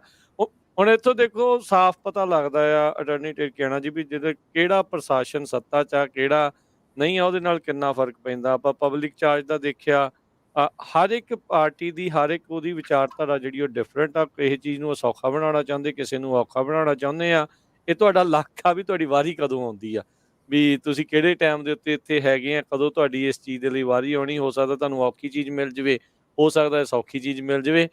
ਤਿਆਰੀ ਤੁਹਾਨੂੰ ਰਹਿਣਾ ਚਾਹੀਦਾ, ਇਸ ਲਈ ਅਪ ਟੂ ਡੇਟ ਤੁਹਾਨੂੰ ਰਹਿਣਾ ਪੈਣਾ ਆ ਵੀ ਕੀ ਕੁਛ ਜਿਹੜਾ ਉਹ ਹੋ ਰਿਹਾ ਹੈਗਾ ਆ। ਤੇ ਆਪਾਂ ਜਿਹੜਾ ਪ੍ਰੋਗਰਾਮ ਅਪਡੇਟ ਇਮੀਗ੍ਰੇਸ਼ਨ ਇਸ ਲਈ ਲੈ ਕੇ ਆਉਂਦੇ ਆ, ਵੱਖ-ਵੱਖ ਕੇਸਾਂ ਦੇ ਵਿੱਚ ਕੀ ਕੁਛ ਚੱਲਦਾ ਆ, ਅਦਾਲਤਾਂ 'ਚ ਕੀ ਚੱਲਦਾ, ਤੇ ਇੱਦਾਂ ਦੇ ਜਿਹੜੇ ਰੂਲਸ ਦੇ ਨਾਲ ਤੁਹਾਨੂੰ ਕੀ ਫਰਕ ਪੈਂਦਾ ਆ। ਇਹ ਵੀ ਨਹੀਂ ਆ ਵੀ ਇੱਕ ਵਾਰੀ ਬਣ ਗਿਆ ਤੇ ਚੇਂਜ ਨਹੀਂ ਹੋਣਾ। ਹੁਣ ਪਿਛਲੇ ਆਪਾਂ 2 ਸਾਲਾਂ 'ਚ ਹੀ 2 ਵਾਰੀ ਇਹਦੇ ਵਿੱਚ ਚੇਂਜਿਸ ਜਿਹੜੇ ਆ ਉਹ ਦੇਖ ਚੁੱਕੇ ਹੈਗੇ ਆ। ਜੀ। ਸੋ ਇਹ ਜਿਹੜੀਆਂ ਚੀਜ਼ਾਂ ਦਾ ਜਿਹੜਾ ਧਿਆਨ ਜਿਹੜਾ ਉਹ ਦੇਖਿਓ। 1500 ਜਾਣਿਆਂ ਨੂੰ ਹੁਣ ਇਹਨਾਂ ਨੇ ਟਰਾਇਲ ਟੈਸਟ ਜਿਹੜਾ ਉਹ ਕਰਨਾ ਹੈ ਤੇ ਫਿਰ ਪਤਾ ਲੱਗੂਗਾ ਕਿ ਇਸ ਪਾਸੇ ਵੱਲ ਨੂੰ ਜਿਹੜੀ ਅੱਗੇ ਵੱਧਦੀ ਆ। ਜੀ। ਤੇ ਅਦਾਲਤਾਂ ਦੀ ਜੇ ਹੁਣ ਗੱਲ ਕਰ ਲਈਏ ਤੇ ਅਟਾਰਨੀ ਟਿਰਕੀਆਣਾ ਜੀ ਅਸਾਈਲਮ ਦੇ ਕੇਸਿਸ ਨੂੰ ਲੈ ਕੇ ਕੀ ਅੱਜ-ਕੱਲ੍ਹ ਕੁਛ ਇੰਟਰਸਟਿੰਗ ਵਾਪਰ ਰਿਹਾ ਆ? ਲੇਟਲੀ ਤੁਸੀਂ ਇੱਕ ਸੋਸ਼ਲ ਮੀਡੀਆ ਤੇ ਵੀਡੀਓ ਵੀ ਸ਼ੇਅਰ ਕੀਤੀ ਸੀਗੀ। ਇਸ ਸਾਲ ਦਾ ਲਾਸਟ ਕੇਸ ਜਿਹੜਾ ਕਹਿੰਦੇ ਵੀ ਤੁਸੀਂ ਦੇਖ ਕੇ ਆਏ ਆ ਤੇ ਜਿੱਤ ਪ੍ਰਾਪਤ ਹੋਈ ਆ, ਉਹ ਕਿੱਦਾਂ ਦਾ ਸੀਗਾ ਜੀ ਕੇਸ? ਉਹਦਾ ਜੀ ਅੱਜ ਹੀ ਸੀਗਾ। ਜੀ। ਬਾਕੀਆਂ ਦਾ ਤਾਂ ਮੈਨੂੰ ਪਤਾ ਨਹੀਂ, ਪਰ ਮੇਰਾ ਅੱਜ ਦੇ ਸਾਲ ਦਾ ਅੱਜ ਹੀ ਸੀਗਾ ਲਾਸਟ ਕੇਸ। ਹੁਣ ਅੱਗੇ ਸ਼ੁਕਰ ਆ, ਮੈਂ ਕਿਹਾ ਯਾਰ ਇਹ ਤਾਂ ਰੋਜ਼ ਹੀ ਕੁਛ ਨਾ ਕੁਛ ਤੁਰਿਆ ਰਹਿੰਦਾ ਸੀ। ਹੁਣ ਏਦਾਂ ਕਿ ਹਫ਼ਤਾ ਥੋੜ੍ਹਾ ਜਿਹਾ ਰਿਲੈਕਸ ਕਰ ਲਾਂਗੇ, ਜਨਵਰੀ 'ਚ ਫੇਰ ਦੁਬਾਰਾ ਕੰਮ ਸ਼ੁਰੂ ਆ। ਤੇ ਠੀਕ ਵਧੀਆ ਸੀਗਾ ਕੇਸ ਬੰਦੇ ਦਾ। ਸਵਾਲ ਜਵਾਬ ਉੱਤੋਂ ਜਿਹੜੀ ਉਹਦੀ ਗਤੀਵਿਧੀਆਂ ਨਾ ਉਹਦੇ ਰਿਲੇਟਿਡ ਬਹੁਤ ਜ਼ਿਆਦਾ ਜਿਹੜੇ ਸਵਾਲ ਸੀਗੇ ਉਹ ਪੁੱਛੇ। ਅੱਛਾ। ਠੀਕ ਹੈ। ਫੋਟੋਆਂ ਦੇ ਵਿੱਚ ਕਿ ਕੌਣ ਆ, ਕਿਹੜੇ ਬੰਦੇ ਨੇ ਫੋਟੋ ਖਿੱਚੀ ਆ, ਕਿਉਂ ਖਿੱਚੀ ਆ ਫੋਟੋ ਇਹ। ਤੇ ਇਹਦੇ ਰਿਲੇਟਿਡ ਨਹੀਂ, ਕਿ ਓਰੀਗਨ ਕੋਰਟ ਦਾ ਸਾਰਿਆਂ ਨੂੰ ਪਤਾ ਕਿ ਕੋਰਟ ਥੋੜ੍ਹਾ ਜਿਹਾ ਆਪਣੇ ਕੇਸਾਂ 'ਚ ਬਿਲੀਵ ਨਹੀਂ ਕਰਦਾ ਹੈ ਨਾ। ਕੱਬਾ ਉਹਦੇ ਆ ਵਿੱਚ ਥੋੜਾ। ਕਿਸੇ ਕੇਸ 'ਚ ਜੱਜ ਨੇ ਕਮੈਂਟ ਵੀ ਕੀਤਾ ਸੀਗਾ ਕਿ ਇਹਨਾਂ ਨੇ ਫੋਟੋ ਜਮ੍ਹਾਂ ਕਰਾਈ ਆ ਕਿ ਸਾਰੇ ਲੋਕੀ ਧਰਨੇ ਦੇ ਵਿੱਚ ਇੱਕ ਪਾਸੇ ਨੂੰ ਦੇਖ ਰਹੇ ਆ, ਪਰ ਇਹਦੇ ਪਿਤਾ ਜੀ ਨੇ ਇੱਧਰਲੇ ਬੰਨੇ ਨੂੰ ਮੂੰਹ ਕੀਤਾ ਹੋਇਆ ਕੈਮਰੇ ਵੱਲ ਨੂੰ, ਹੈ ਨਾ।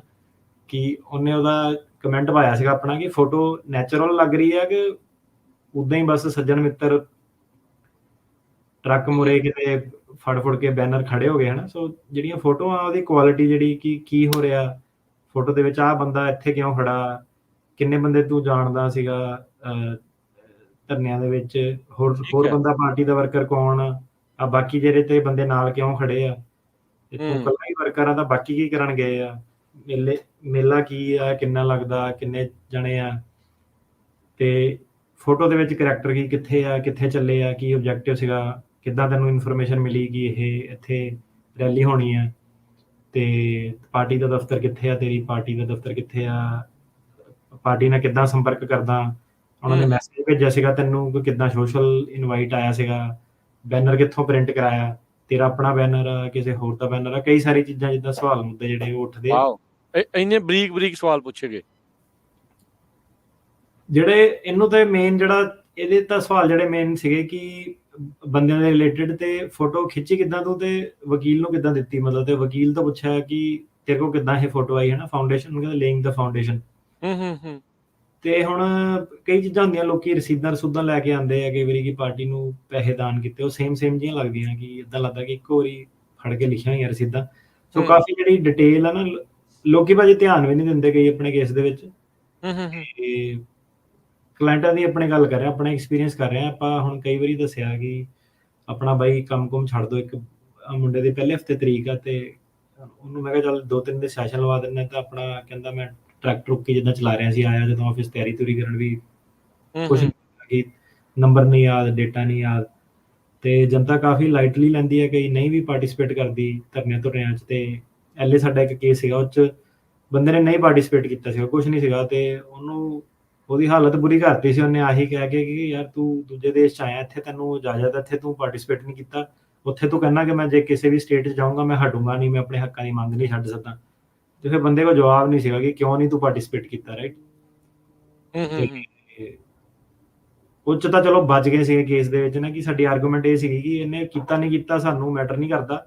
ਕੇਸ ਕੂਸ ਉਹਨਾਂ ਨੂੰ ਦੱਸੇ ਸੀਗੇ ਆਹ ਕੇਸ ਆ, ਕਿ ਮੈਟਰ ਇਹ ਕਰਦਾ ਕਿ ਸਰਕਾਰ ਨੂੰ ਕੀ ਲੱਗਦਾ ਕਿ ਇਹ ਕਰਦਾ ਕਿ ਨਹੀਂ ਕਰਦਾ, ਰਹੇ ਕਿ ਉਹ ਇਲਜ਼ਾਮ ਲਾ ਰਿਹਾ ਕਿ ਇਹ ਕਰਦਾ, ਤਾਂ ਕਰਕੇ ਉਹ ਬਚ ਗਿਆ ਸੀਗਾ।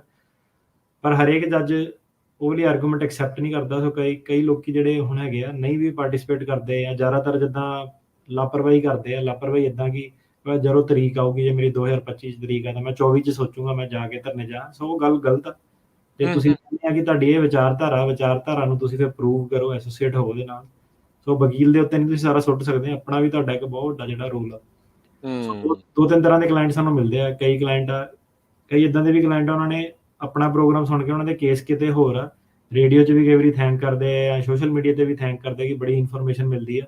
ਪਰ ਇਨਫੋਰਮੇਸ਼ਨ ਮਿਲਦੀ ਨੂੰ ਕੀ ਕਰਨਾ ਹੁਣ, ਕਈਆਂ ਨੇ ਇਨਫੋਰਮੇਸ਼ਨ ਚੱਲਦੀ ਹੁਣ ਇਹਨਾਂ ਨੇ ਕਮੈਂਟਾਂ 'ਚ ਆਪਣੀਆਂ ਹਾਸੇ ਖੇਡੀਆਂ ਕਰੀ ਜਾਣੀਆਂ ਨਾ। ਕਰੋ ਜ਼ਰੂਰ ਕਰੋ, ਕੋਈ ਚੱਕਰ ਨਹੀਂ ਆ, ਪਰ ਭਾਈ ਮੇਰੇ ਕੇਸ ਅਸਲੀ ਆ ਤੁਹਾਡੇ। ਇੱਕ ਦਿਨ ਤੁਸੀਂ ਜੱਜ ਮੂਹਰੇ ਜਦੋਂ ਬਹਿਣਾ ਨਾ, ਉੱਥੇ ਨਹੀਂ ਹਾਸਿਆਂ ਖੇਡੀਆਂ ਹੋਣੀਆਂ, ਉੱਥੇ ਕੋਈ ਆਣਾ, ਉੱਥੇ ਨਹੀਂ ਕਿਤੇ ਕਮੈਂਟਾਂ ਦੇ ਲਾਈਕ ਮਿਲਣੀ, ਉੱਥੇ ਫੇਰ ਵਕੀਲ ਯਾਦ ਆਣਾ ਕਿ ਯਾਰ 4 ਸਾਲ ਪਹਿਲਾਂ ਗੱਲ ਕਹੀ ਸੀਗੀ, ਮੈਂ ਕੀਤਾ ਕੀ ਆ।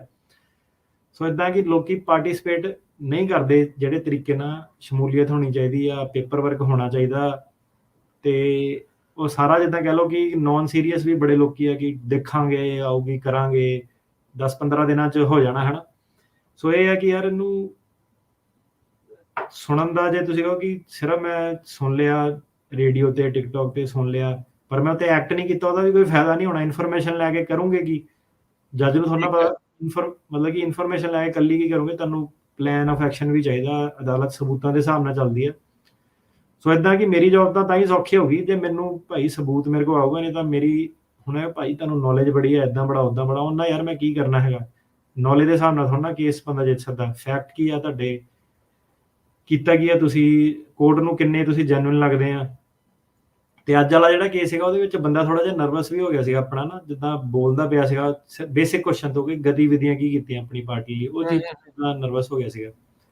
ਤੇ ਜੱਜ ਜਿਹੜਾ ਸੀਗਾ ਇਹ ਨਾਰਮਲੀ ਤਾਂ ਗ੍ਰੀਨ ਜਿਹੜਾ ਜੱਜ ਹੈਗਾ ਪੁੱਛਦਾ ਨਹੀਂ ਸਵਾਲ ਜਵਾਬ ਨਾ, ਉਹਨੇ ਸਪੈਸ਼ਲੀ ਸਵਾਲ ਪੁੱਛੇ। ਉਸ ਤੋਂ ਪਹਿਲਾਂ ਉਹਨੇ ਕਮੈਂਟ ਇਹੀ ਕਿਹਾ ਕਿ ਯਾਰ ਮੈਂ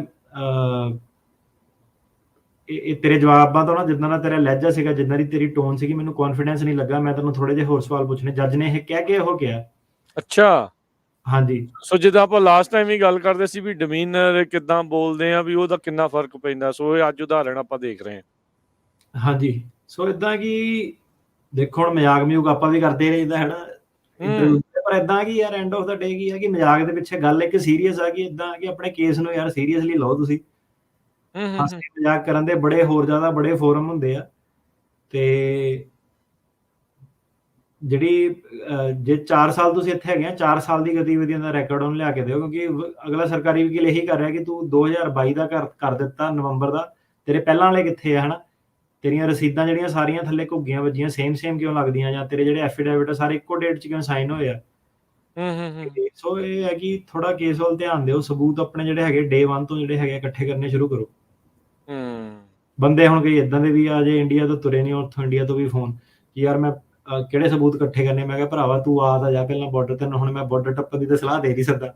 ਸੋ ਕਈ ਲੋੜ ਨਾਲੋਂ ਵੱਧ ਵੀ ਸੀਰੀਅਸ ਆ, ਇਦਾਂ ਕਿ ਜਿਹਨਾਂ ਦੀ ਹੈਲਪ ਹੀ ਨਹੀਂ ਆਪਾਂ ਕਰ ਸਕਦੇ, ਕਿ ਤੂੰ ਯਾਰ ਫਰੇਮਵਰਕ 'ਚ ਨਹੀਂ ਹੈਗਾ ਸਾਡੇ, ਤੇਰੀ ਹੈਲਪ ਨਹੀਂ ਕਰ ਸਕਦੇ। ਤੇ ਕਈ ਇਦਾਂ ਦੇ ਆ ਕਿ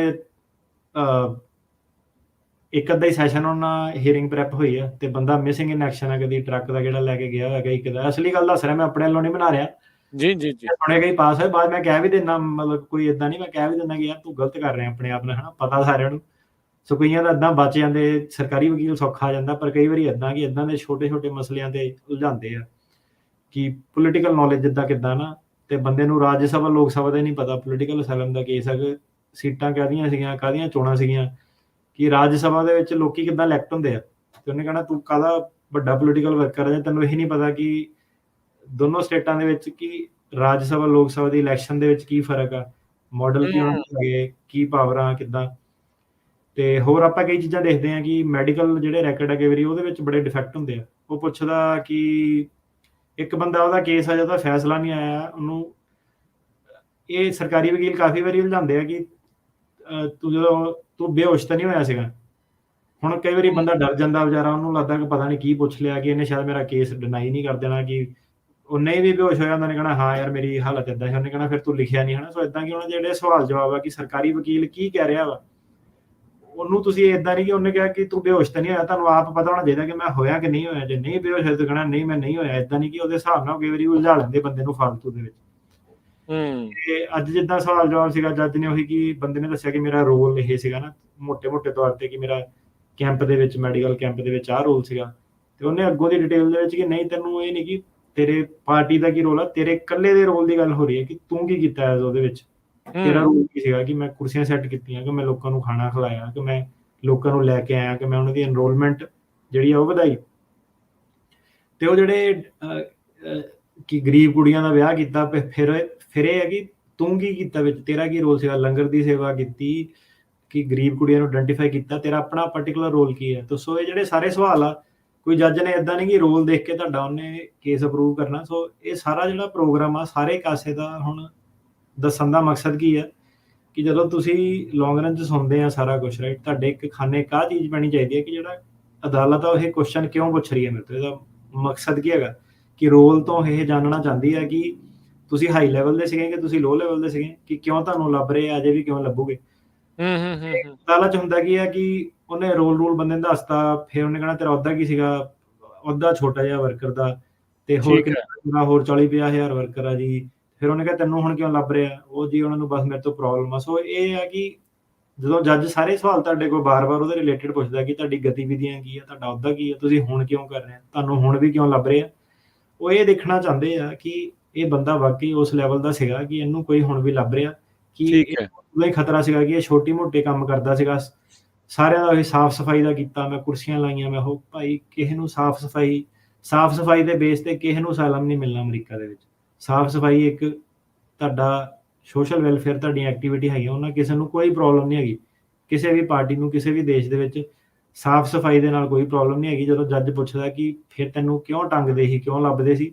ਪ੍ਰੋਬਲਮ ਕੀ ਹੈਗੀ ਆ ਕਿ ਤੁਹਾਡੀ ਗਤੀਵਿਧੀਆਂ ਕਰਨ ਦੇ ਨਾਲ ਤੁਹਾਡੀ ਪਾਰਟੀ ਦੀ ਇਮੇਜ ਨੂੰ ਕੀ ਫਾਇਦਾ ਪਹੁੰਚਦਾ, ਦੂਜੀ ਪਾਰਟੀ ਦੀ ਇਮੇਜ ਨੂੰ ਕੀ ਨੁਕਸਾਨ ਪਹੁੰਚਦਾ। ਸੋ ਤੁਹਾਡੇ ਜਿਹੜੇ ਹਾਜ਼ਰ ਜਵਾਬੀ ਜਿਹੜੇ ਤੁਹਾਡੇ ਸਵਾਲਾਂ ਦਾ ਤੁਸੀਂ ਜੇ ਸਹੀ ਤਰੀਕੇ ਨਾਲ ਜਵਾਬ ਦੇ ਸਕਦੇ ਆ, ਉਹਦੇ ਬੇਸ ਤੇ ਤੁਹਾਡਾ ਜਿਹੜਾ ਕੇਸ ਆ ਉਹ ਪਾਸ ਹੁੰਦਾ। ਠੀਕ ਜਿਹੜਾ ਹੈ। ਰੱਟਾ ਵਾ ਉਹਦੇ ਬੇਸ ਤੇ ਕੇਸ ਨਹੀਂ ਪਾਸ ਹੁੰਦਾ। ਜਿਹੜਾ ਕਿ ਰੀਲੋਕੇਸ਼ਨ ਆ, ਮੈਂ ਜਾ ਕੇ ਕਹਿਣਾ ਮੈਂ ਆਪਣੇ ਹੱਕਾਂ ਦੀ ਮੰਗ ਨਹੀਂ ਛੱਡ ਸਕਦਾ, ਫਿਰ ਜਦੋਂ ਸਰਕਾਰੀ ਵਕੀਲ ਨੇ ਪੁੱਛਣਾ ਕਿ ਫਿਰ ਇੱਥੇ ਕਿਉਂ ਨਹੀਂ ਕੀਤੀ, ਉਹਦਾ ਤੁਸੀਂ ਜਵਾਬ ਕੀ ਦਿੰਦੇ ਆ? ਜੇ ਤੁਸੀਂ ਉਹ ਜਵਾਬ ਸਾਰੇ ਦੇ ਸਕਦੇ ਆ, ਮੌਕੇ ਨੂੰ ਸਾਂਭ ਸਕਦੇ ਆ, ਤਾਂ ਫਿਰ ਪ੍ਰੋਗਰਾਮ ਦਾ ਮਕਸਦ ਉਹੀ ਹੈ ਕਿ ਜਿਹੜੀਆਂ ਸਾਰੀਆਂ ਗੱਲਾਂ ਹੋ ਰਹੀਆਂ, ਲੋਕਾਂ ਦੇ ਕੇਸ ਡਿਸਕਸ ਹੋ ਰਹੇ ਆ, ਕਿ ਤੁਹਾਨੂੰ ਇੱਕ ਜਿਹੜੀ ਝਾਂਕੀ ਆ ਉਹ ਮਿਲੇ ਪੂਰੀ ਮਿਲੇ। ਦੇ ਅੰਦਰ ਕੀ ਚੱਲਦਾ ਪਿਆ, ਉਤਲੀਆਂ ਅਦਾਲਤਾਂ ਦੇ ਵਿੱਚ ਕੀ ਹੋ ਰਿਹਾ ਵਾ, ਤੇ ਜਿਹੜੀ ਨੌਲੇਜ ਤੁਹਾਨੂੰ ਜਿਹੜੀ ਹੈਗੀ ਆ ਉਹ ਟ੍ਰਾਂਸਫਰ ਹੋਵੇ। ਸੋ ਇਹ ਨੌਲੇਜ ਤੇ ਥੋੜ੍ਹਾ ਜਿਹਾ ਐਕਟ ਕਰੋ। ਤੇ ਇਹ ਜਿਹੜਾ ਹੁਣ ਲਾਈਵ ਮੇਰੀ ਫੀਡ ਚੱਲ ਰਹੀ, ਜੋਕਰ ਵੀ ਬੜੀ ਬਣਨ ਦੀ ਲੋਕੀ ਕੋਸ਼ਿਸ਼ ਕਰਦੇ ਭਾਈ। ਜੇ ਆਪਾਂ ਐਂਟਰਟੇਨ ਹੋਣਾ, ਆਪਾਂ ਸਟੈਂਡ ਅਪ ਦੇਖ ਸਕਦੇ ਆ। ਤੈਨੂੰ ਇੱਥੇ ਕਮੈਂਟ 'ਚ ਜੋਕਰ ਬਣ ਕੇ ਕੋਈ ਫਾਇਦਾ ਨਹੀਂ ਹੋਣਾ, ਕੇਸ ਤੇਰਾ ਹੀ ਆਣਾ ਇੱਕ ਦਿਨ। ਸੋ ਇਦਾਂ ਕਿ ਨੌਲੇਜ ਨੂੰ ਬਾਈ ਅਬਜ਼ੋਰਬ ਕਰੋ, ਤੇ ਹੂੰ, ਹੂੰ, ਬਾਕੀ ਜਿਹੜੀ ਉਹ ਆ ਕਿ ਸੱਜਣ ਮਿੱਤਰ ਦੀ ਹੈਲਪ ਕਰੋ ਜੇ ਕਿਸੇ ਨੂੰ ਨਹੀਂ ਪਤਾ ਹੈ ਨਾ। ਤੇ ਇੱਕ ਹੂੰ। ਦੂਜੇ ਦੀ ਲੱਤਾਂ ਨਾ ਖਿੱਚੋ, ਕਮੈਂਟਾਂ 'ਚ ਲੱਤਾਂ ਨਾ ਖਿੱਚੋ। ਐਜ਼ ਅ ਕਮਿਊਨਿਟੀ ਤੁਹਾਨੂੰ ਇਕੱਠੇ ਤੁਰਨਾ ਪੈਣਾ ਸਾਰਿਆਂ ਨੂੰ। ਯਾਰ ਨਹੀਂ ਐਕਟੀਵਿਟੀਜ਼ ਕਰੋਗੇ ਤਾਂ ਕੇਸ ਤੁਹਾਡਾ ਸਟਰੋਂਗ ਆ। ਜੋ ਉੱਥੇ ਕਰਦੇ ਆਏ ਆ ਉਹੀ ਚੀਜ਼ ਇੱਥੇ ਕਰਦੇ ਰਹੋਗੇ, ਠੀਕ ਆ। ਦੇਖੋ ਕਮਾਈਆਂ ਤਾਂ ਸਾਰੀ ਉਮਰ ਕਰਨੀਆਂ ਹੀ ਆ। ਕਮਾਈਆਂ ਕਰਨ ਦੇ ਲਈ ਤੁਸੀਂ ਇੱਥੇ ਆਏ ਆ, ਤੇ ਉਹ ਸੌਖੀਆਂ ਤਾਂ ਹੀ ਹੋਣਗੀਆਂ ਜੇ ਤੁਹਾਡਾ ਇਹ ਇੱਕ ਆਧਾਰ ਇੱਥੇ ਹੋਊਗਾ। ਜੇ ਹਮੇਸ਼ਾ ਸਿਰ ਤੇ ਤਲਵਾਰ ਲਟਕਦੀ ਰਹੂਗੀ, ਪਤਾ ਨਹੀਂ ਆ ਵੀ ਕੀ ਬਣਨਾ ਕੀ ਨਹੀਂ ਬਣਨਾ, ਫਿਰ ਉਹ ਬੰਦਾ ਸੈਟਲ ਵੀ ਨਹੀਂ ਚੱਜ ਦੇ ਨਾਲ ਜਿਹੜਾ ਉਹ ਹੋ ਪਾਉਂਦਾ। ਸੋ ਸਾਰੀਆਂ ਚੀਜ਼ਾਂ ਦਾ ਤੁਹਾਨੂੰ ਧਿਆਨ ਰੱਖਣਾ ਉਹ ਬਹੁਤ ਜ਼ਰੂਰੀ ਆ। ਉੱਥੇ ਕੀ ਕਰਦੇ ਰਹੇ, ਕਿਵੇਂ ਹੋਇਆ ਤੁਹਾਡੇ ਕੇਸ ਤੇ ਜਿਹੜੇ ਆਪਣੇ ਜਿਹੜੇ ਇਨਫੋਰਮੇਸ਼ਨ ਆ ਉਹ ਤੁਹਾਨੂੰ ਪਤਾ ਹੋਣੀ ਚਾਹੀਦੀ ਆ। ਇੱਥੇ ਕੀ ਕਰਦੇ ਆ ਰਹੇ ਆ ਉਹ ਤੁਹਾਨੂੰ ਜਿਹੜਾ ਪਤਾ ਹੋਣਾ ਚਾਹੀਦਾ ਆ। ਸੋ ਡੈਨੀ ਟੇਕ ਕਹਿਣਾ ਜੀ, ਕੀ ਹੁਣ ਇਨ ਪਰਸਨ ਹੀਅਰਿੰਗਸ ਜਿਹੜੀਆਂ ਉਹ ਜ਼ਿਆਦਾ ਹੋ ਰਹੀਆਂ ਆ, ਜਾਂ ਵੈਬਐਕਸ ਕਿੱਦਾਂ ਜਿਹੜਾ ਉਹ ਜ਼ਿਆਦਾ ਚੱਲ ਰਿਹਾ ਹੈਗਾ? ਸੋ ਇਹਨਾਂ ਨੇ ਆਪਣਾ ਅਪਡੇਟ ਦਿੱਤਾ ਹੁਣ, ਤੇ ਰੀਸੈਂਟਲੀ ਅਪਡੇਟ ਦਿੱਤਾ। ਕਈ ਜੱਜਾਂ ਨੇ ਤਾਂ ਇਹਨਾਂ ਦੀ, ਵੈਸੇ ਤੁਸੀਂ ਜੇ ਜਾਓਗੇ ਨਾ ਆਪਣਾ ਜਿੱਦਾਂ for example San Francisco immigration court WebEx ਜੇ ਤੁਸੀਂ ਪਾਓਗੇ, ਉਹਨਾਂ ਨੇ ਪੂਰਾ ਚਾਰਟ ਨਾ, ਕਿਸੇ ਵੀ ਕੋਰਟ ਦਾ ਬਾਅਦ ਉਹਨਾਂ ਨੇ ਚਾਰਟ ਹੀ ਦਿੱਤਾ EOIR ਦਾ ਸਾਰੇ ਜੱਜਾਂ ਦਾ, ਕਿ ਕਿਹੜੇ ਜੱਜ ਆ ਜਿਹੜੇ, ਕਈਆਂ ਨੇ ਕਹਿਣਾ ਕਿ ਮੈਂ ਵੈਬਐਕਸ ਹੀ ਲੈਣੀ ਹੈ, ਕਈਆਂ ਨੇ ਕਿਹਾ ਕਿ ਇਨ ਪਰਸਨ ਲੈਣੀ। ਹੁਣ ਕਈ ਜੱਜਾਂ ਦੇ ਇਦਾਂ ਦੇ ਵੀ, ਹੁਣ ਸਾਨੂੰ ਇੱਕ ਨੇ ਐਲਏ ਬੁਲਾ ਲਿਆ ਹੈਗਾ ਬਿਨਾਂ ਮਤਲਬ ਦੇ ਨਾ ਸਵੇਰੇ, ਕਿ ਆਓ। ਠੀਕ ਹੈ। ਤੇ ਆਪਣਾ ਜੱਜਾਂ ਦਾ ਸਟਾਈਲ ਹੈ। ਕਈ ਜੱਜ ਜ਼ਿਆਦਾਤਰ ਵੈਬਐਕਸ ਵਾਲੇ ਹੀ ਆ, ਤੇ ਕਈ ਇਦਾਂ ਕਿ ਉਹ ਕਹਿੰਦੇ ਕਿ ਵਕੀਲ ਵੈਬਐਕਸ ਰਾਹੀਂ ਆਵੇ, ਤੇ ਜਿਹੜਾ ਬੰਦਾ ਵਾ ਉਹਨੂੰ ਇਨ ਪਰਸਨ ਆਉਣਾ ਪੈਣਾ। ਅੱਛਾ। ਤੇ ਜੋ ਵੀ ਤੁਹਾਡਾ ਨਾ ਆਪਣੇ ਜੱਜ ਦਾ ਹਿਸਾਬ ਕਿਤਾਬ ਆ, ਆਪਣੇ ਵਕੀਲ ਤੋਂ ਪੁੱਛੋ ਕਿ ਜੱਜ ਦਾ ਕੀ ਹਿਸਾਬ ਕਿਤਾਬ ਆ। ਹੂੰ। ਤੇ ਸੇਮ ਚੀਜ਼ ਆ ਸਰਕਾਰੀ ਵਕੀਲ ਦਾ ਵੀ ਇਦਾਂ ਹੀ, ਕਈਆਂ ਨੂੰ ਉਹ ਬੁਲਾ ਲੈਂਦੇ ਆ, ਕਈ ਵਾਰੀ ਉਹ ਵੈਬ ਰਾਹੀਂ ਕਰਦੇ ਆ। ਤੇ ਹੋਰ ਇੱਕ ਅਪਡੇਟ ਇਹ ਹੈ ਕਿ ਕੌਂਕਰਡ ਜਿਹੜਾ ਸ਼ਹਿਰ ਹੈਗਾ ਵਾਲਨਟ ਕਰੀਕ ਦੇ ਨਾਲ, ਜਿਹੜਾ ਜੀ, ਕੌਂਕਰਡ ਜੀ। ਕੌਂਕਰਡ ਦੇ ਵਿੱਚ ਕੋਰਟ ਖੁੱਲ ਰਿਹਾ, ਇਮੀਗ੍ਰੇਸ਼ਨ ਕੋਰਟ। ਤੇ ਛੋਟਾ ਮੋਟਾ ਨਹੀਂ, ਕਹਿੰਦੇ ਕਾਫੀ ਵੱਡੇ ਲੈਵਲ ਤੇ ਜਿਹੜਾ ਖੋਲਣਾ, ਮਤਲਬ ਕਿ 12 ਤੋਂ 24 ਜੱਜ ਉਹਨਾਂ ਨੇ ਜਿਹੜੇ ਆ ਉਹ ਕੌਂਕਰਡ ਦੇ ਵਿੱਚ ਰੱਖਣੇ ਆ। ਅੱਛਾ। ਤੇ ਜਿਹੜਾ ਸੈਕਰਾਮੈਂਟੋ ਵਾਲਾ ਸੀਗਾ, ਸੈਕਰਾਮੈਂਟੋ ਵਾਲਾ ਵਧਿਆ ਨਹੀਂ ਕਦੀ ਕੋਰਟ, 4 ਕੀ ਜੱਜ ਸੀਗੇ, ਤੇ ਸੈਕਰਾਮੈਂਟੋ ਵਾਲਾ ਕੰਮ ਢਿੱਲਾ ਹੀ ਆ ਹੁਣ, ਤੇ ਉੱਥੇ ਹੀਅਰਿੰਗ ਵਗੈਰਾ ਨਹੀਂ ਆ ਰਹੀਆਂ ਸੀਗੀਆਂ। ਸੋ ਸੈਕਰਾਮੈਂਟੋ ਤੋਂ ਐਮਫੈਸਿਸ ਚੱਕ ਕੇ ਇਹਨਾਂ ਨੇ ਹੁਣ ਜਿਹੜਾ ਹੈਗਾ ਕੌਂਕਰਡ ਕੋਰਟ ਨੂੰ ਜਿਹੜਾ ਹੈਗਾ ਉੱਥੇ ਕਹਿੰਦੇ ਐਕਟਿਵ ਜਿਹੜਾ ਉਹ ਕਰਨਾ ਵਾ। ਤੇ ਸੈਨ ਹੋਜ਼ੇ ਦੀ ਵੀ ਉੱਡਦੀ ਖਬਰ ਆ, ਪਰ ਕੌਂਕਰਡ ਵਾਲਾ ਪਹਿਲਾਂ ਬਣੂਗਾ। ਇੱਕ ਜੱਜ ਕਹਿੰਦੀ ਸੀਗੀ ਐਲਏ ਵਾਲੀ, ਦੱਸਦੀ ਕਿ ਸੈਨ ਹੋਜ਼ੇ ਵੀ ਕਹਿੰਦੇ ਕੋਰਟ ਬਣਾ ਦੇਣਾ ਵਾ। ਤੇ ਦੇਖਦੇ ਅੱਛਾ। ਆ ਜੇ ਫਰੈਜ਼ਨੋ ਬੈਲਟ ਵਾਲਾ ਜਾਂ ਸੈਨ ਹੋਜ਼ੇ ਦੀ ਬੈਲਟ ਵਾਲਾ, ਜੇ ਸੈਨ ਹੋਜ਼ੇ ਕੋਰਟ ਬਣ ਜਾਵੇ, ਫਿਰ ਤਾਂ ਸਿਸਟਮ ਪੂਰਾ ਜਿਹੜਾ ਸੈੱਟ ਹੋ ਜਾਊਗਾ, ਕਿਉਂਕਿ ਸੈਨ ਫਰਾਂਸਿਸਕੋ ਜਿਹੜਾ ਹੈਗਾ ਕਨਵੀਨੀਅੰਟ ਨਹੀਂ ਪੈਂਦਾ ਕਿਸੇ ਨੂੰ ਵੀ ਉੱਥੇ। ਤੇ ਹੂੰ। ਪਾਰਕਿੰਗ ਦੇ ਮਸਲੇ ਆ, ਹੋਰ ਜਾ ਕੇ ਵੀ ਉੱਥੇ ਟਾਈਮ ਬਹੁਤ ਖਰਾਬੀ, ਪਾਰਕਿੰਗ ਕਰੋ, ਜਾਓ, ਆਓ ਜਾਓ। ਸੋ ਇਹ ਹੈ ਕਿ ਇਹ ਕੌਂਕੜ ਵਾਲਾ ਹੋ ਗਿਆ ਕੋਰਟ, ਜੇ ਸੈਨੋ ਤੇ ਸੈਨੋ ਦੇ ਅਗਲਾ ਜੇ 2 ਬਣ ਜਾਂਦੇ, ਇਹ ਫਿਰ ਜੱਜ ਜੁੱਜ ਨਵੇਂ ਆਪਣੇ ਭਰਤੀ ਕਰ ਰਹੇ ਆ। ਸੋ ਉਹਨਾਂ ਨਾਲ ਸਾਨੂੰ ਲੱਗਦਾ ਕਿ ਕਾਫੀ ਜਿਹੜਾ ਸਪੀਡ ਜਿਹੜੀ ਉਹ ਚੱਕੀ ਜਾਊਗੀ। ਤੇ ਇਹ ਵੀ ਉਹਨਾਂ ਨੇ ਕੁਛ ਸੰਕੇਤ ਦਿੱਤਾ ਹੈ ਵੀ ਕਿੰਨੇ ਕਦੋਂ ਕੁ ਤੱਕ ਜਿਹੜੇ ਇਹ ਬਣਾਉਣਗੇ, ਸਾਲ 2 ਸਾਲ 4 ਸਾਲ ਕੌਂਕੜ ਵਾਲਾ ਤਾਂ ਇਹਨਾਂ ਨੇ ਕਿਹਾ 2023 ਚ ਬਣਾ ਦੇਣਾ ਇਹਨਾਂ ਨੇ, ਸਾਲ 2 ਅੱਛਾ ਸਾਲ ਨਹੀਂ, ਇਹਨਾਂ ਦਾ ਤਾਂ ਕੋਈ ਕੀ ਆ, ਅਗਲੇ ਸਾਲ ਬਣ ਆਹੀ ਜਿਹੜਾ ਚੜ੍ਹਦੇ ਸਾਲ ਹੈ ਇਹਦੇ ਮਿਡ ਤੱਕ ਕਹਿੰਦੇ ਬਣ ਜਾਣਾ ਕੌਂਕੜ ਵਾਲਾ। ਠੀਕ 12 ਹੈ 13 ਤੇ ਜਿਹੜੇ ਸੈਕਰਾਮੈਂਟੋ ਵਾਲੇ ਆ ਜਾਂ ਹੋਰ ਆ ਜਿਹੜੇ ਆਪਣੇ ਟ੍ਰੇਸੀ ਟੂਸੀ ਨਾਲ ਲਾਗੇ ਛਾਗੇ ਜਿਹੜੇ ਏਰੀਆ ਲੱਗਦੇ ਆ ਜਿਹਨਾਂ ਦੇ ਸੈਕਰਾਮੈਂਟੋ ਸੀ, ਉਹ ਉਹਨਾਂ ਨੇ ਫਿਰ ਆਪਣੇ ਜਿਹੜੇ ਕੇਸ ਸੀਗੇ ਤਾਈਓ ਉਹਨਾਂ ਨੇ ਸੈਕਰਾਮੈਂਟੋ ਦੀ ਨਾ ਹੀਰਿੰਗਾਂ ਸਸਪੈਂਡ ਕੀਤੀਆਂ ਸੀਗੀਆਂ। ਕਾਫੀ ਕੇਸ ਇਹਨਾਂ ਨੇ ਆਪਣੇ ਆਪ ਹੀ ਬਿਨਾਂ ਤੁਹਾਡੇ ਕਹੇ ਟ੍ਰਾਂਸਫਰ ਜਿਹੜੇ ਆ ਉਹ ਤੁਹਾਡੇ ਐਡਰੈਸ ਦੇ ਹਿਸਾਬ ਨਾਲ ਕੌਂਕੜ ਵਾਲੇ ਕੋਰਟ 'ਚ ਕਰ ਦੇਣੇ ਆ। ਪਰ ਆਪਣਾ ਤਜਰਬਾ ਇਹੀ ਰਿਹਾ ਕਿ ਜਿਹੜਾ ਨਵੇਂ ਜੱਜ ਆ ਨਾ ਜਿੰਨੇ ਵੀ ਸੀਗੇ ਤਕਰੀਬਨ ਸਾਰੇ ਇਹਨਾਂ ਨੇ ਵਧੀਆ ਹੀ ਹਾਇਰ ਕੀਤੇ, ਕੋਈ ਮਾੜਾ ਨਹੀਂ ਟੱਕਰਿਆ ਅਜੇ ਤੱਕ। ਸੋ ਇਦਾਂ ਕਿ ਕੌਂਕੜ ਵਾਲੀ ਕੋਰਟ 'ਚ ਵੀ ਹੋਪਫੁਲੀ ਵਧੀਆ ਜੱਜ ਪਾਣ ਭਰਤੀ ਕਰਨ ਇੱਕ ਵਾਰੀ, ਤੇ ਦੇਖਦੇ ਆ ਫਿਰ ਬਾਕੀ ਰੇਟਿੰਗ ਰੂਟਿੰਗ ਤਾਂ ਬਾਅਦ 'ਚ ਹੀ ਪਤਾ ਲੱਗੂਗੀ ਕੋਰਟ ਦਾ ਕੀ ਹਿਸਾਬ ਕਿਤਾਬ ਆ। ਸਾਲ ਬਾਅਦ ਹੀ ਪਤਾ ਲੱਗਦਾ ਹੈ ਰੇਟਿੰਗ ਦਾ ਕਿਸੇ ਵੀ ਜੱਜ ਦੀ, ਉਹ ਪੂਰਾ ਇੱਕ ਸੀਜ਼ਨ ਹੋਣ ਤੋਂ ਬਾਅਦ ਦੇ ਵਿੱਚ ਹੀ। ਸੋ ਦੇਖੋ ਕਿ ਜਿਹੜਾ ਇਸ ਦੇ ਵਿੱਚ ਜਿਹੜਾ ਉਹ ਹੁੰਦਾ ਆ, ਕਿਵੇਂ ਜਿਹੜਾ ਉਹ ਚੱਲਦਾ ਆ। ਸੋ ਇਹ ਜਿਹੜੀਆਂ ਕੁਛ ਅਪਡੇਟਸ ਜਿਹੜੀਆਂ ਉਹ ਚੱਲ ਰਹੀਆਂ ਆ ਇਸ ਪੂਰੇ ਜਿਹੜੇ ਉਹ ਮਾਮਲੇ ਦੇ ਵਿੱਚ। ਤੇ ਅਸਾਈਲਮ ਕੇਸਿਸ ਦੇ ਵਿੱਚ ਜਿਹੜੇ ਤੁਹਾਡੇ ਵੀ ਕਲਾਇੰਟ ਆ ਜਾਂ ਹੋਰ ਵੀ ਕਿਸੇ ਦੇ ਕਲਾਇੰਟ ਆ, ਤਕਰੀਬਨ ਵਕੀਲਾਂ ਨੂੰ ਇਹ ਜਿਹੜੀਆਂ ਇਸ਼ੂਜ਼ ਦਾ ਤੁਸੀਂ ਜਿਹੜਾ ਉਹ ਦੱਸਿਆ ਜਾਂ ਵੀ ਉਹ ਫੇਸ ਕਰਨਾ ਪੈਂਦਾ, ਦੂਜਿਆਂ ਨੂੰ ਵੀ ਚਲੋ ਓਬਵੀਅਸਲੀ ਜਿਹੜਾ ਹੈਗਾ ਰਿਸਪੋਂਡੈਂਟ ਉਹਨੂੰ ਵੀ ਨਾਲ ਆ, ਕੀ ਸਲਾਹ ਆ ਉਹਨਾਂ ਨੂੰ ਵੀ ਭਾਈ ਕਿੱਦਾਂ ਜਿਹੜੀ ਉਹ ਤਿਆਰੀ ਜਿਹੜੀ ਉਹ ਵਧੀਆ ਢੰਗ ਦੇ ਨਾਲ ਕਰ। ਸੋ ਸਲਾਹ ਤਾਂ ਮੈਂ ਦੇ ਦੇਣਾ, ਮੰਨਦੇ ਨਹੀਂ ਸਾਰੇ ਜਾਣੇ, ਪਰ ਇਦਾਂ ਆ ਕਿ ਯਾਰ ਚਲੋ ਕੋਈ ਮੰਨੇ, ਚਲੋ ਜਿਹੜਾ ਵੀ ਮੰਨੇ ਉਹਦਾ ਫਾਇਦਾ। 3 ਹਫ਼ਤੇ ਪਹਿਲਾਂ ਮੇਰੇ ਹਿਸਾਬ ਨਾਲ ਨਾ 3 ਹਫ਼ਤੇ 4 ਹਫ਼ਤੇ ਪਹਿਲਾਂ ਕੰਮ ਆਪਣਾ ਜਿਹੜਾ ਹੈਗਾ ਰੋਕ ਕੇ ਕੇਸ ਵੱਲ ਧਿਆਨ ਦਿਓ। ਤੇ ਠੀਕ ਹੈ ਸਾਰਿਆਂ ਦੀਆਂ ਫਾਈਨੈਂਸ਼ੀਅਲ ਮਜਬੂਰੀਆਂ ਹੁੰਦੀਆਂ, ਪਰ ਇਹ ਵੀ ਚੀਜ਼ ਇੱਕ ਇੰਪੋਰਟੈਂਟ ਆ, ਕਿਉਂਕਿ ਜੇ ਤੁਸੀਂ ਕੇਸ ਹਾਰਦੇ ਆ ਤੁਹਾਡੀ ਅਪੀਲ ਤੇ ਉਹ ਤੋਂ ਜ਼ਿਆਦਾ ਖਰਚਾ ਹੋ ਜਾਣਾ ਜਿੰਨੇ ਤੁਸੀਂ ਉਹ 1-2 ਲੋਡਾਂ ਤੋਂ ਪੈਸੇ ਬਣਾਉਣੇ ਆ, ਹਨਾ। ਸੋ ਸਭ ਤੋਂ ਪਹਿਲੀ ਚੀਜ਼ ਤਾਂ ਇਹ ਹੈ ਕਿ ਆਪਣੇ ਲਈ ਟਾਈਮ ਕੱਢੋ ਤੁਸੀਂ। ਜੇ ਤੁਸੀਂ ਆਪਣੇ ਲਈ ਟਾਈਮ ਨਹੀਂ ਕੱਢੋਗੇ, ਕਿਉਂਕਿ ਫੁੱਲ ਟਾਈਮ ਜਦੋਂ ਤੁਸੀਂ ਤਿਆਰੀ ਕਰਦੇ ਆ ਉਹਦੇ ਵਿੱਚ ਤੁਹਾਡਾ ਜਿਹੜਾ ਬ੍ਰੇਨ ਵੀ ਰਿਲੈਕਸਡ ਆ, ਤੁਸੀਂ ਸੁਣ ਸਕਦੇ ਆ ਨਾ ਪੁਰਾਣੀਆਂ ਵੀਡੀਓ ਵੀ ਸੁਣ ਸਕਦੇ ਆ, ਜਿੱਥੇ ਤੁਹਾਨੂੰ ਡਾਊਟ ਆ ਤੁਸੀਂ ਜੇ ਪੁੱਛੋਗੇ ਡਾਊਟ ਆਪਣੇ ਵਕੀਲ ਤੋਂ ਵੀ ਤੁਹਾਨੂੰ ਜਵਾਬ ਦਊਗਾ ਕਿ ਚੱਲ ਯਾਰ ਇਹ ਪੁੱਛ ਰਿਹਾ ਬੰਦਾ, ਇੰਟਰਸਟ ਲੈ ਰਿਹਾ ਕਿ ਆਹ ਕਿੱਦਾਂ ਉਹ ਕਿੱਦਾਂ, ਹਨਾ। ਤਾਂ ਸਭ ਤੋਂ ਜਿਹੜੀ ਮੇਨ ਚੀਜ਼ ਆ ਉਹ ਹੈਗੀ ਆ ਕਿ 3 ਵੀਕਸ 4 ਵੀਕਸ ਜਿਹੜਾ ਕੰਮ ਛੱਡੋ, ਪਹਿਲਾਂ ਆਪਣਾ ਕੇਸ ਦੀ ਤਿਆਰੀ ਕਰੋ, ਕੇਸ ਵੱਲ ਸਿਰਫ ਧਿਆਨ ਦਿਓ। ਤੇ ਭਾਵੇਂ ਜੋਬ ਤੁਹਾਡੀ ਉਹ ਕਈ ਵਾਰੀ ਕਹਿੰਦੇ ਕਿ ਨਹੀਂ ਮੇਰੇ ਮਾਲਕ ਨੇ ਛੁੱਟੀ ਨਹੀਂ ਦੇਣੀ, ਦਫਾ ਕਰੋ ਮਾਲਕ ਨੂੰ, ਇਹ ਮਾਲਕ ਬਥੇਰੇ ਮਿਲ ਜਾਣੇ ਬਾਅਦ 'ਚ, ਕੋਈ ਚੱਕਰ ਨਹੀਂ ਹੈਗਾ। ਕੇਸ ਸਭ ਤੋਂ ਜ਼ਰੂਰੀ ਹੈ ਤੁਹਾਡਾ, ਉਹਦੇ ਵੱਲ ਧਿਆਨ ਦਿਓ। ਦੂਜੀ ਚੀਜ਼ ਇਹ ਹੈ ਕਿ ਜਿਹੜੇ ਤੁਹਾਡੇ ਡਾਕੂਮੈਂਟ ਆ, ਸਭ ਤੋਂ ਜ਼ਿਆਦਾ ਆਪਾਂ ਦੇਖ ਰਹੇ ਹਾਂ ਕਿ ਜਿਹੜੇ ਐਫੀਡੇਵਿਟ ਆ ਨਾ ਇੰਡੀਆ ਤੋਂ ਬਣ ਕੇ ਆਉਂਦੇ ਆ, ਉਹ 'ਚ ਚੇਪਾ ਜਿਹਾ ਮਾਰਿਆ ਸਾਰਿਆਂ ਦੇ ਨਾ ਸੇਮ ਉਹਨੂੰ ਦੇਖੋ ਕਿ ਆਪਾਂ ਤਾਂ ਪਹਿਲਾਂ ਕਿਹਾ ਸੀ ਕਿ ਉਹਨੂੰ ਤੁਸੀਂ ਛੱਡ ਹੀ ਦਿਓ ਤਾਂ ਵਧੀਆ, ਆਪਣੇ ਉਹਨਾਂ ਕੋਲ ਹੱਥੀਂ ਤੁਸੀਂ ਲੈਟਰ ਲਿਖਾਓਗੇ ਕੀ ਤੁਸੀਂ ਦੇਖਿਆ ਕਿੱਦਾਂ ਹੋਇਆ, ਤੇ ਉਹਨੂੰ ਟਰਾਂਸਲੇਟ ਕਰਾਓ। ਇਹ ਸਟੈਂਪ ਪੇਪਰ ਦੇ ਚੱਕਰਾਂ 'ਚ ਉਹ ਜਿਹੜਾ ਇੰਡੀਆ ਜਿੱਦਾਂ ਏਜੰਟੇ ਜੇ ਬਣੇ ਹੋਏ ਆ, ਪੈਸੇ ਪੂਸੇ ਲੈ ਕੇ ਐਫੀਡੇਵਿਟ ਬਣਾਉਂਦੇ ਆ, ਲੋੜ ਨਹੀਂ ਹੈਗੀ। ਹੱਥੀਂ ਲੈਟਰਾਂ ਲਿਖਾਓ ਉਹਨਾਂ ਕੋਲ, ਆਪਣੇ ਮਾਪਿਆਂ ਕੋਲ, ਭੈਣ ਭਰਾ ਕੋਲ, ਗੁਆਂਢੀ ਕੋਲੋਂ, ਜੋ ਵੀ ਤੁਹਾਡਾ ਹੈਗਾ, ਕਿ ਉਹਨਾਂ ਨੇ ਕੀ ਦੇਖਿਆ। ਇਹ ਨਹੀਂ ਕਿ ਇਹ ਤੁਹਾਡੇ ਬਾਰੇ ਬਾਜ਼ਾਰ 'ਚ ਤੁਹਾਨੂੰ ਕੁੱਟ ਪਈ ਉਹਦੇ ਬਾਰੇ ਦੱਸ ਰਿਹਾ, ਜੋ ਉਹਨਾਂ ਨੇ ਦੇਖਿਆ ਆਪਣੀ ਅੱਖੀ, ਅੱਧੇ ਪੇਜ ਦੀ ਇੱਕ ਪੇਜ ਦੀ ਲੈਟਰ ਲਿਖਾਓ, ਸਿੰਪਲ ਰੱਖੋ ਉਹਨੂੰ। ਸੇਮ ਜਿਹੜੀਆਂ ਤੁਹਾਡੀਆਂ ਲੈਟਰਾਂ ਪਾਰਟੀ ਦੀਆਂ ਲੈਂਦੇ ਸਿੰਪਲ, ਕਿ ਬੰਦਾ ਕਿਹੜਾ ਅਹੁਦਾ ਸੀਗਾ, ਕਿਹੜੀ ਡੇਟ ਨੂੰ ਜੁਆਇਨ ਕੀਤਾ, ਕੀ ਰੋਲ ਸੀਗਾ ਇਹਦੀਆਂ, ਕੀ ਗਤੀਵਿਧੀਆਂ ਸੀਗੀਆਂ। ਕੇਸ ਨੂੰ ਸਿੰਪਲ ਰੱਖੋ, ਐਕੂਰੇਟ ਰੱਖੋ, ਸਹੀ ਇਨਫੋਰਮੇਸ਼ਨ ਦਿਓ, ਆਪਣੇ ਆਪ ਨੂੰ ਇਨਫੋਰਮ ਕਰੋ। ਜੇ ਵਰਡ ਪੋਲੀਟੀਕਲ ਅਸਾਈਲਮ ਆ ਗਿਆ ਤੇ ਪੋਲੀਟਿਕਸ ਦਾ ਹਰੇਕ ਚੀਜ਼ ਤੁਹਾਨੂੰ ਜਿਹੜੀ ਉਹ ਪਤਾ ਹੋਣੀ ਚਾਹੀਦੀ ਆ। ਤੇ ਅੱਜ ਦੀ ਡੇਟ ਦੇ ਵਿੱਚ ਵੀ ਬੰਦਿਆਂ ਨਾਲ ਕਈ ਵਾਰੀ ਮੈਂ ਪੁੱਛਦਾ ਕਿ ਯਾਰ 3 ਬਿੱਲ ਕੀ ਸੀਗੇ, ਬੰਦਿਆਂ ਨੂੰ 3 ਬਿੱਲ ਪਤਾ ਨਹੀਂ ਹੈਗੇ। ਤੁਸੀਂ ਕਹਿਣਾ ਮਜ਼ਾਕ ਕਰਦਾ, ਪਰ ਮੈਂ ਬਹੁਤ ਜ਼ਿਆਦਾ ਲੋਕਾਂ ਦੀ ਜਿਹੜੀ ਜਨਸੰਖਿਆ ਦੀ ਗੱਲ 50% ਤੋਂ ਉੱਤੇ ਜਿਹੜਾ ਹੈਗਾ ਜਵਾਬ ਨਹੀਂ ਦੇ ਪਾਉਂਦੇ। ਇਹ ਜੀ ਆਪਣਾ ਮੰਡੀ ਤੋੜਨ ਵਾਲੇ ਬਿੱਲ ਸੀਗੇ, ਨਹੀਂ, ਪਰ 3 ਬਿੱਲ ਕੀ ਸੀਗੇ, ਤਿੰਨਾਂ ਦੇ ਬਾਰੇ ਦੱਸੋ, ਪਤਾ ਨਹੀਂ ਹੈਗਾ, ਹਨਾ।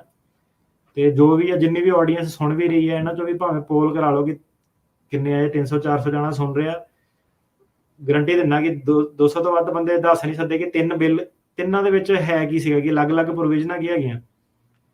ਤੇ ਜਿਹੜੀ ਪੋਲੀਟਿਕਸ ਆ ਕਿ ਆਹੀ ਕਿ MP ਦੀ ਇਲੈਕਸ਼ਨ ਸੀਗੀ, ਇੱਕ MLA ਦੀ ਇਲੈਕਸ਼ਨ, ਬੰਦਾ ਕਹਿੰਦਾ ਮੈਂ ਪੋਲੀਟਿਕਸ ਦਾ ਉਹ ਕਰਦਾ ਸੀਗਾ, ਕਿ ਪੋਲੀਟਿਕਸ ਦਾ ਸਾਰਾ ਕੁਝ ਤੁਹਾਨੂੰ ਪਤਾ ਹੋਵੇ, ਰੂਲਿੰਗ ਪਾਰਟੀ ਬਾਰੇ ਪਤਾ ਹੋਵੇ, ਕਿੰਨੀਆਂ ਸੀਟਾਂ ਵਾ, ਕਿੰਨੇ ਬੰਦੇ MP ਦੀਆਂ ਕਿੰਨੀਆਂ ਸੀਟਾਂ ਹੁੰਦੀਆਂ, ਰਾਜ ਸਭਾ ਲੋਕ ਸਭਾ ਦਾ ਕੀ ਸਿਸਟਮ ਆ। ਤੇ ਇਹ ਸਾਰੀਆਂ ਜਿਹੜੀਆਂ ਚੀਜ਼ਾਂ ਨੇ, ਇਹਨੂੰ ਥੋੜਾ ਜਿਹਾ ਇੰਟਰਸਟ ਲਓ, ਗੌਰ ਕਰੋ। ਤੇ ਇਹ ਨਹੀਂ ਕਿ ਚੌਥੇ ਸਾਲ ਹੀ ਕਰਨਾ, ਇਹਨੂੰ ਪਹਿਲੇ ਸਾਲ ਹੀ ਸ਼ੁਰੂ ਕਰੋ। ਪਹਿਲੇ ਸਾਲ ਇੰਟਰਸਟ ਲਓਗੇ ਤਾਂ ਦੂਜੇ ਸਾਲ ਤੁਹਾਨੂੰ ਅਪਡੇਟ ਹੀ ਕਰਨਾ ਉਹਨੂੰ, ਤੁਹਾਡੇ ਲਈ ਸੌਖਾ ਹੋ ਜਾਣਾ।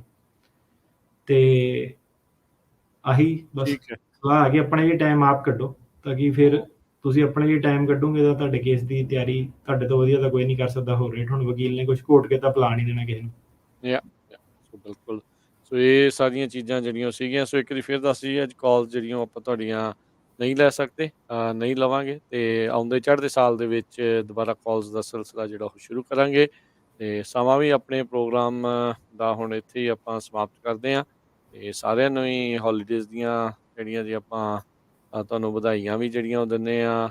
ਸਿੱਖ ਕੌਮ ਦੇ ਜਿਹੜੇ ਸ਼ਹੀਦੀ ਦੇ ਦਿਨ ਜਿਹੜੇ ਆ, ਸਾਹਿਬਜ਼ਾਦਿਆਂ ਦੇ, ਮਾਤਾ ਗੁਜਰੀ ਦੇ, ਉਹ ਵੀ ਚੱਲ ਰਹੇ ਆ। ਉਹਨਾਂ ਸ਼ਹੀਦਾਂ ਨੂੰ ਪ੍ਰਣਾਮ ਵੀ ਜਿਹੜਾ ਉਹ ਕਰਦੇ ਆ। ਪਰਿਵਾਰਾਂ ਦੇ ਨਾਲ ਸਮਾਂ ਜਿਹੜਾ ਉਹ ਤੁਸੀਂ ਬਤੀਤ ਕਰੋ ਵਧੀਆ ਢੰਗ ਦੇ ਨਾਲ, ਸਾਰਥਕ ਗੱਲਾਂ, ਪੋਜ਼ੀਟਿਵ ਗੱਲਾਂ ਜਿਹੜੀਆਂ ਉਹ ਲੈ ਕੇ ਇਸ ਸਾਲ ਨੂੰ ਸਮਾਪਤ ਤੇ ਨਵੇਂ ਸਾਲ ਨੂੰ ਜਿਹੜਾ ਉਹ ਤੁਸੀਂ ਜ਼ਰੂਰ ਚੜਾਓ ਜੀ। ਤੇ ਅਟਰਨੀ ਟਿਰਕੀਆਣਾ ਜੀ, ਤੁਹਾਡਾ ਵੀ ਬਹੁਤ-ਬਹੁਤ ਧੰਨਵਾਦ। ਤੇ ਅਗਲੀ ਜੀ, ਵਾਰੀ ਫਿਰ ਨਵੇਂ ਸਾਲ ਦੇ ਬਿਲਕੁਲ ਲਾਗੇ-ਛਾਗੇ ਜਿਹੜਾ ਉਹ ਆਪਾਂ ਮਿਲਣਾ ਹੈ, ਇੱਕ ਅੱਧਾ ਦਿਨ ਪਹਿਲਾਂ। ਤੇ ਜੀ। ਬਹੁਤ ਸ਼ੁਕਰੀਆ ਤੇ ਥੈਂਕ ਯੂ, ਤੇ ਇੰਜੋਏ ਕਰੋ ਜੀ ਆਪਣੀਆਂ ਹੌਲੀਡੇਜ਼। ਧੰਨਵਾਦ ਜੀ, ਮਿਹਰਬਾਨੀ। ਸਤਿ ਸ਼੍ਰੀ ਅਕਾਲ ਜੀ ਸਾਰਿਆਂ ਨੂੰ। ਸਤਿ ਸ਼੍ਰੀ ਅਕਾਲ। ਸੋ ਤੇ ਇੱਥੇ ਪ੍ਰੋਗਰਾਮ ਦੀ ਸਮਾਪਤੀ। ਮੇਰੇ ਵੱਲੋਂ ਵੀ ਸਭ ਨੂੰ ਪਿਆਰ ਭਰੀ ਸਤਿ ਸ਼੍ਰੀ ਅਕਾਲ। ਸੁਣਦੇ ਰਹੋ ਪੰਜਾਬੀ ਰੇਡੀਓ USA।